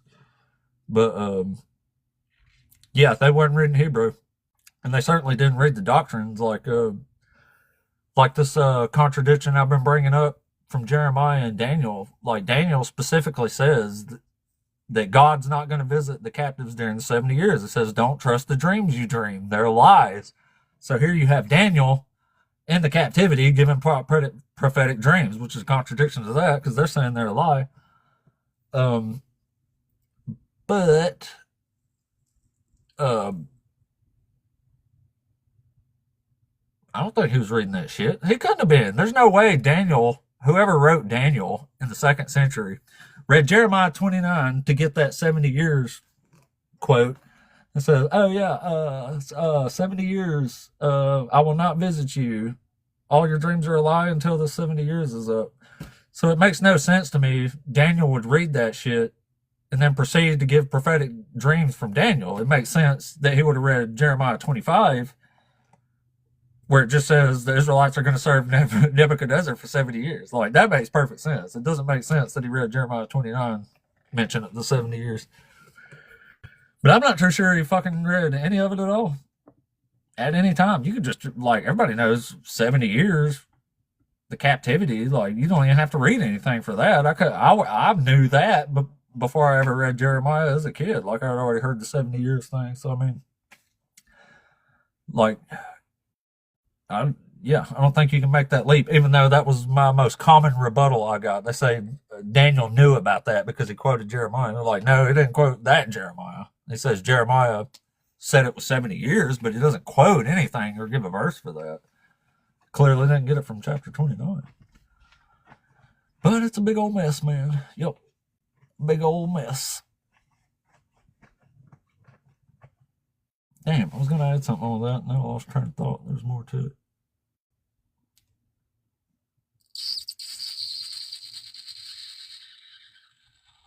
Yeah, guess it wasn't too important.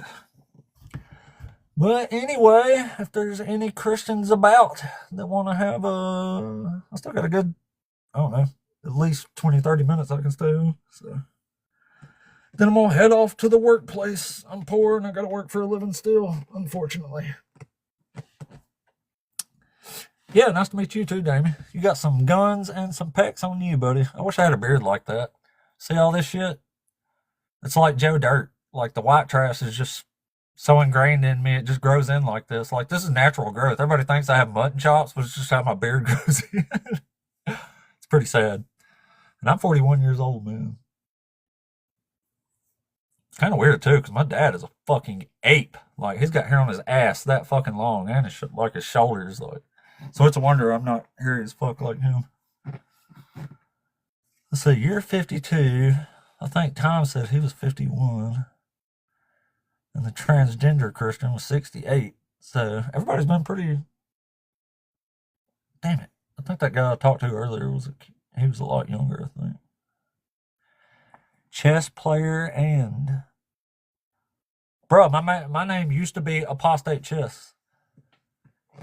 I changed it though, because I couldn't figure out how to play chess on here.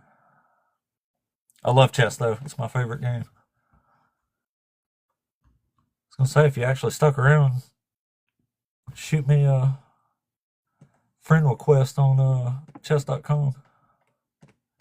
You got a chess.com account, Jamie?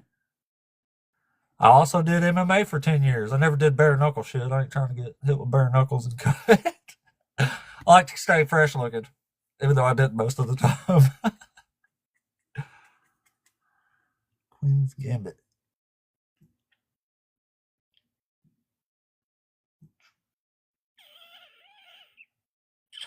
What was that? Let's see. Damn, what's the one called?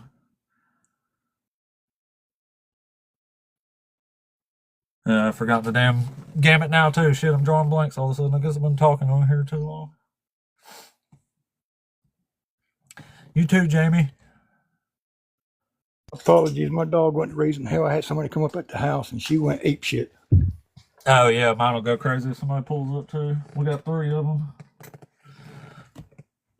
Over up in here, 3 dogs, 3 cats. I got a koi pond. Got chickens. I want chicken so bad, man, already. They're pretty good. We get about, I don't know, we get at least 10 or 12 eggs a week out of 3 of them. We're looking on Amazon. We're looking on Amazon to buy a kit pen. Excuse me. They look to be pretty decent for a little over $200. I think it says it holds anywhere from 10 to 15 chickens. Oh, that's a bunch. And that's what we want. We want egg layers. That's what we want, of course. So I'm hoping that things work out. Maybe we can dive into that. That's what we got.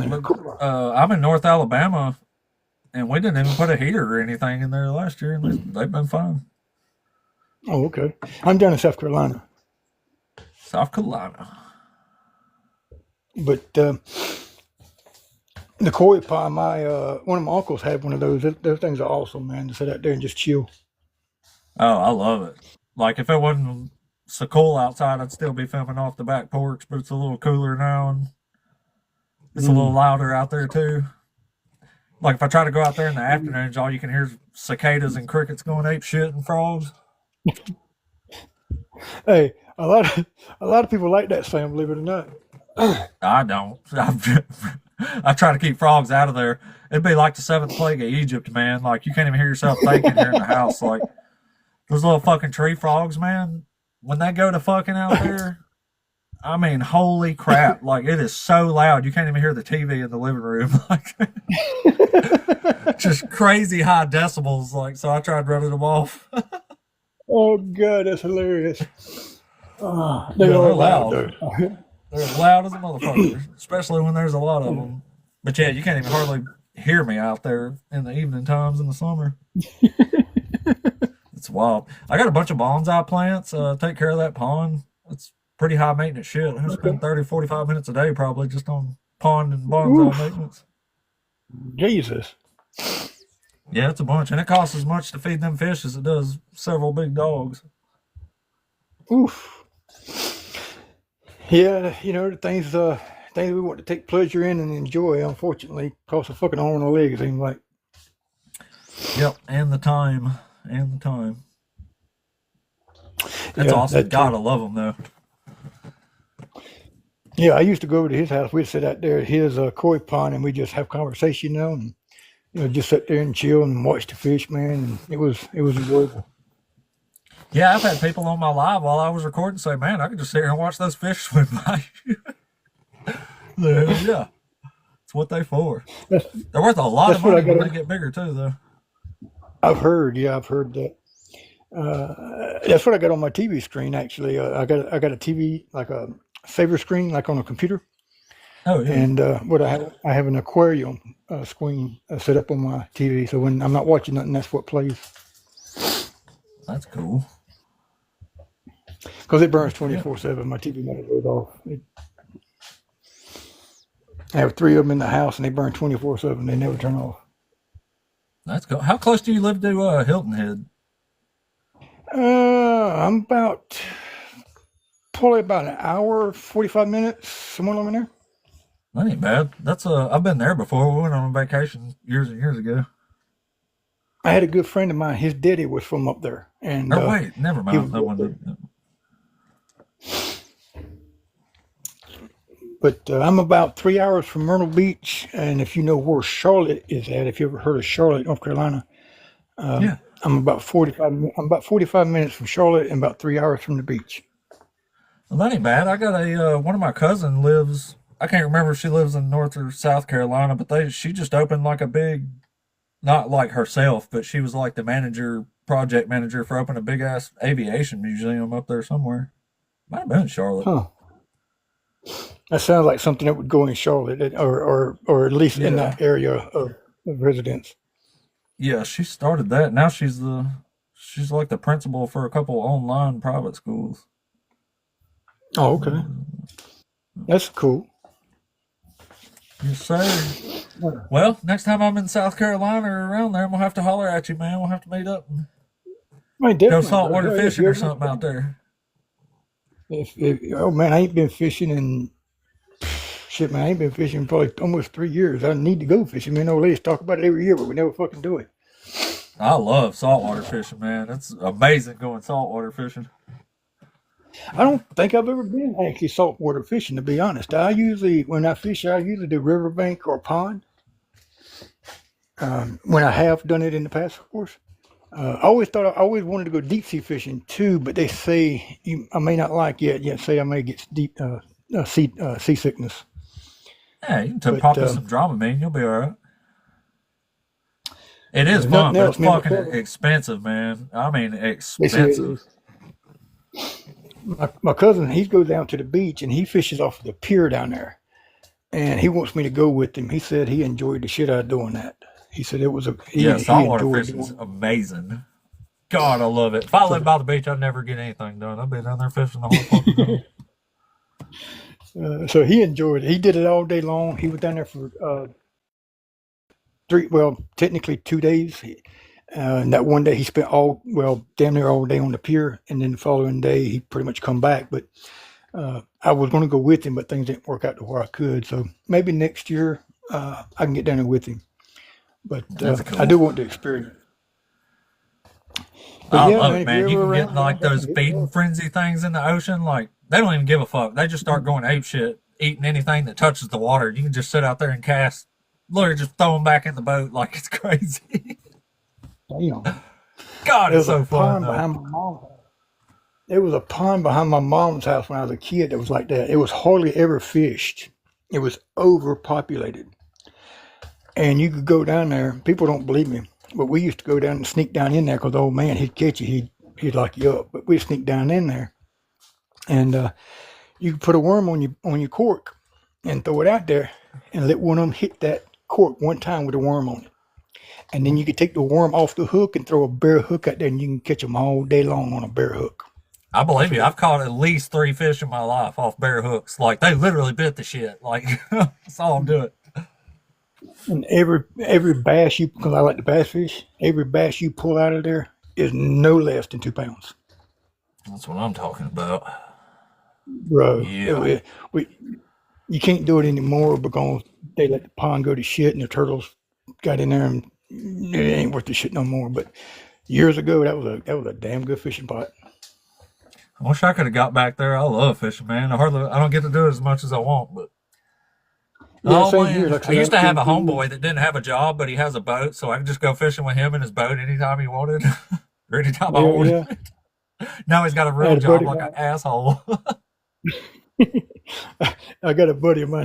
His brother's got a pontoon boat, and we used to take his pontoon boat out and just ride and cruise and shit. But we did fish off of it a couple of times. That was pretty cool. Oh man, it would so be cool to drive around South Carolina waters, and man, that'd be fucking Oh, awesome.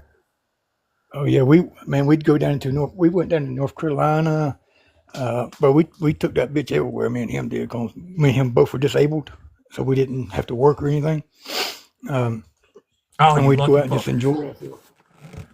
Yeah, well, I mean, in the sense of getting to do what you want to do, yeah. In the sense of other things, not so much. But Well, you know, you take a little, give a little. you learn to live with it, and I got a good quality of life, man. I mean, I'm limited on a lot of things, but I got a good quality of life, and I'm thankful. I hear you. Well, that's awesome. Mine's pretty good. I'm just a worthless atheist, but I enjoy life. Oh Like yeah. I got a hot wife and a couple cool kids. Well, they're all right. Hey, I like the hey, you dogs. get you getting brownie points over there. I hear you. Yeah, yeah. Our fucking I dogs. be, We got 3 dogs. They sleep in the bed with my wife, and I sleep on the fucking floor. no, I feel that. I got one over here, man. She ain't no bigger than a rabbit, bro. And she thinks she's a damn big ass black lab, and she loves her mama, and she sleeps in the bed with her mama, and she takes up the whole other side. That dog sleeps like a damn human. Jesse, I'm not shitting you. I believe you. She laying in the bed with her head propped up on a pillow, covered up to her neck with the covers, laying there like a damn human being, bro. I shit you not. Like, yeah, our little fucker will do that too. That's what I've been saying. Ain't I was you, like, bro? I was hoping reincarnation was real, and I could come back as like somebody's fucking pet dog. You live the best life Hell ever, yeah. man. Hell yeah. Especially if I get owners like that, like we do with her. If I can get the kind of owners I am, shit, yeah, let me chill, bro. Shit. I'd be like one of my Of aunt course, and uncle's dogs. They live like fucking kings and queens. for my financial capabilities, she does too. She's got a damn toy box that's overflowing. She's got I don't know how many kind of treats, and she gets special stuff. And bro, this dog is catered to too. I like to use But dogs I in love my every now and then when it comes up in arguments. People say, like Christians say, life's like worthless basically without God. I say, do you have a dog? And they're like, yes. And is your dog's life worthless? Like, no doubt. no, honestly not. The mindset of these people, it's not their fault. They've been indoctrinated into it, but it is I a agree. That's horrible why I keep my mindset. cool as well as I do most of the time, just because I realize, like, you know how Jesus said, "Forgive them, Father; they know not what they do." I look at that like it's the other way around. Yeah, Forgive them reality; they don't yeah. know what they're doing. So, and I do too, but for the most part. But when it comes to like that guy earlier, um, oh my God, bro, that shit just irks the hell out of me. I can't. Oh, never mind, bro. I just can't do it. I can't. I get- I lose my cool with people like that. Dude, I was telling you, that's what I was starting to say when you first come on earlier on that video. I was talking to that other dude. I finally got him to a point, and then he jumped back to something else. You went, fucking idiot. Can't do I it, man. fucking died, dude. I'm sitting there re-listening. I didn't even know you said that. Oh, I fucking died when that replayed, though. I was fucking laughing my ass off. I do, man. I know people don't believe me, but I try my best not to do things like that. I try my best not to call people things like that. But at a certain point, bro, when it's been beat over and over and over, bro, and your ass is still sitting there being an imbecile, oh, bro, I'm done, man. I can't. I get it. I get it. I'm glad you said it, though. God damn, I laughed so hard I was fucking crying when I said it. Like, idiot! You reminded me of Chef Ramsay almost for some reason. You go, idiot! Oh, God. I try to be So calm, funny. though, dude. I That try shit to was treat funny, people man. with respect the best I can. I guess we all And do. I am, man. I am one of the chillest people you ever talk to. As long as you engage in a truthful, intelligent discussion. When you go talking pseudo shit, and you come in here all arrogant, I clash against anybody who is arrogant. I clash instantly. I know it before I say the first word. This is fixing to happen. It's Yeah, just they're the can't. most anger provoking, that's for sure. So that's my two biggest things is pseudo. I can't stand pseudo. I'll correct it every time if I have knowledge of it. And somebody coming in being arrogant, like a smart ass arrogant person, I will clash with that person instantly. That's the way that other guy you called the idiot was, too. This is the most arrogant motherfucker, as far as tone goes, I believe I've encountered on here so far. You remember Ooh, what he was saying? He he, was like, so you're just like a Satan worshiper who just denies the truth, huh? Are you? Are you? I he, was like, yeah, I reckon I he, am. bro, they don't even know what they're talking about. That's the sad part. Is they'll use scripture and they don't even know what the scriptures was referring to at the time it was being used. Like a guy a minute ago trying to apply his English understanding of language to you cannot do that, man. I agree. That's why I That's when like we a have a lot of this problem. material that I talk about. I've spent years like getting it all down to what I have, where it's all simple wording.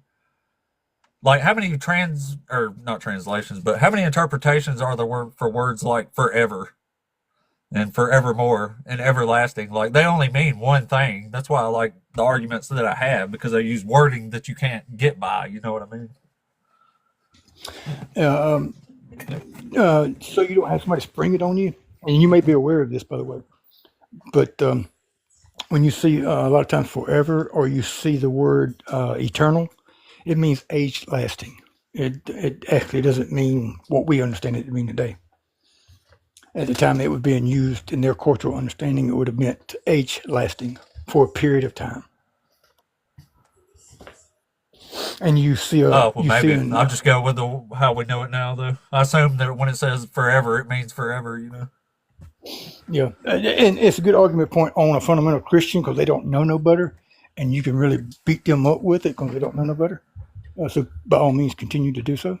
But the the you understand it would have been for a period of time or age lasting. It was referring to the Mosaic age is what it was referring to. But Oh yeah, I they just don't know. mean forever is a period of time too, I guess. But yeah, it's the same with hate. Like it don't necessarily mean like Yeah, hate in the sense that we have it today. Like I can't stand somebody. It just means love less. But yeah. or it And that can means mean that priority. anyway. Yeah, Yeah. it means priority. It's put priority to this concept of what we're talking about. In other Right. words, if I tell you I hate you in their sense, all I'm saying is I hate you. That means I'm putting you at a lower priority in who I'm going to listen to. Yeah. Which I guess that's subjective too. You say I put you down with the dogs. I mean that's pretty low. You might as well say hate at that point, I guess. you you could get philosophized with it if you wanted to, and kind of do things like that. Yeah, but that's why they can. That's why people can. These people can get beat up so bad because they don't know the text in which they're trying to defend. They don't understand the religion in which they try to claim they believe. This is one they can get back into a corner, and they'll ask them, if your God told you, and you know for a fact, without a doubt, this is your God talking to you, and he's telling you to unalive your child, will you do it? And they say, yeah, almost every time. Not that they will do it. It's just because they're backed into a corner and they're a rabid dog and they don't know what else to do, and now they got to stand 10 toes deep. And they Yeah, go I mean, you forward and have say, to. You're either disobeying God or you're not. So I mean, you have to say, yeah, yeah. I do believe there's 1% of those people that would actually do it, but these people would be mentally ill that would do this. Oh yeah, I live 3 miles down the road from the lady that drowned her kids in the bathtub because Oh, God. they were almost at the age of accountability. I remember that. Yeah, she was making sure they went to heaven. And as gruesome as that is from a Christian standpoint, she was doing them a favor. That's yeah, man. That's a horrible worldview, bro. Yeah, it's fucking That's, absolutely disgusting.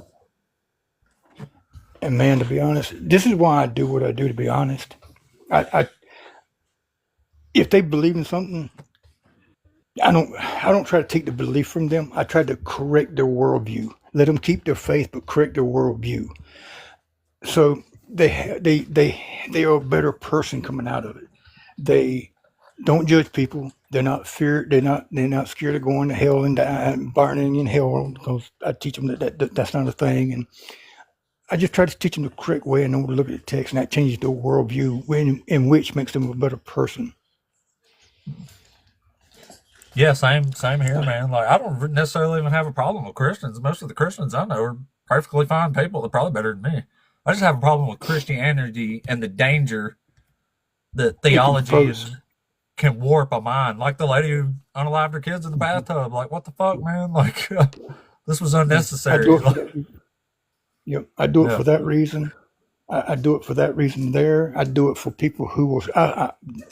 Jesse, I have talked to people, and I have had a hand in helping these people come out of that mindset to live a more positive life. These people was terrified, bro. I'm talking about terrified of going to this fiery place. I'm talking about terrified. And it took me a while. Yeah, I was the same way when I was a kid. Yeah. Yeah, but over a course of months of talking to them and trying to teach them, all the things and all the culture and all the language and everything that goes with it, I finally got them to realize, and they would go to study for themselves, and they would learn even more, and they would come back. I had 3 or 4 come back and tell me thank you. Well, that's cool. Maybe I'll have that one day. So it's cool, man, when I see me help someone like that, and they're not living in that kind of worldview, bro. They live a more positive, outgoing life. Yeah, that's why I do this. I think Christianity as a whole needs to go. Like Abrahamic religions need to be put in a box and marked shit humans learn their lessons about in history. Left over in the corner. Yeah. Matter of fact, the Old Testament scholar I started friends with them just the other night was saying that, we need to give Christianity. And the reason Christianity, the one it's it is the leading religion at the moment. In about 50 to 100 years, Islamic is going to be the leading world religion if it stays on course. And we definitely want to beat that down, because that shit brings in some really bad shit. But if it stays on course, it's going to be the dominating religion in about 50 to 100 years. Oh, yeah. They're crazy too. I used to think Christians were hard headed. Then I debated a few Muslims. It's like, holy shit. They're way worse. Yeah, they're. Well, I think what makes them a lot harder is they don't have any actual authority except the Quran. They'll discard the Bible and the Old Testament in a second. So it's kind of like, how do you pull their foundation like you can with Christianity from the Old Testament? But if you don't have that with Islam, you can't yank it out from under them, I got a couple of friends on here who have got pretty good, well studied in the Quran. And I usually like having them on my backside when this happens because I'm not as educated in the Quran and in Muslim. Or I know a little bit, but not like I do with the other. So I like having people who know that part. That way I can tag them in, say, all right, let loose on them, right? And she will. This girl have pulls no punches. She'll go for the throat of the Quran. She'll go for it. Yeah, that's what I like. I don't know if you watch Justin, but he has a guy named Ems. He's a actual doctor. He's a medical doctor, but he's an ex-Muslim too, and he knows the Quran and the Hadith and Arabic Ooh. really, really, really good. You talking about Justin Deconstruction Zone? Yeah, Yeah. I know Justin. Yeah. yeah. He has that dude called Ems on there. That motherfucker's really Yeah. good. Okay. He I didn't uses know him that to he deal was. with Muslims. Yeah, I didn't know that. Yeah, I wasn't aware of that. Yeah, Ems is, and he's a doctor too, so he brings him on to talk about like biology shit. Oh, okay. It's pretty interesting though. But all right, my dog. I guess I'm shutting the live down for the day. I'm not sure what day. I guess it'll be Sunday before I get back.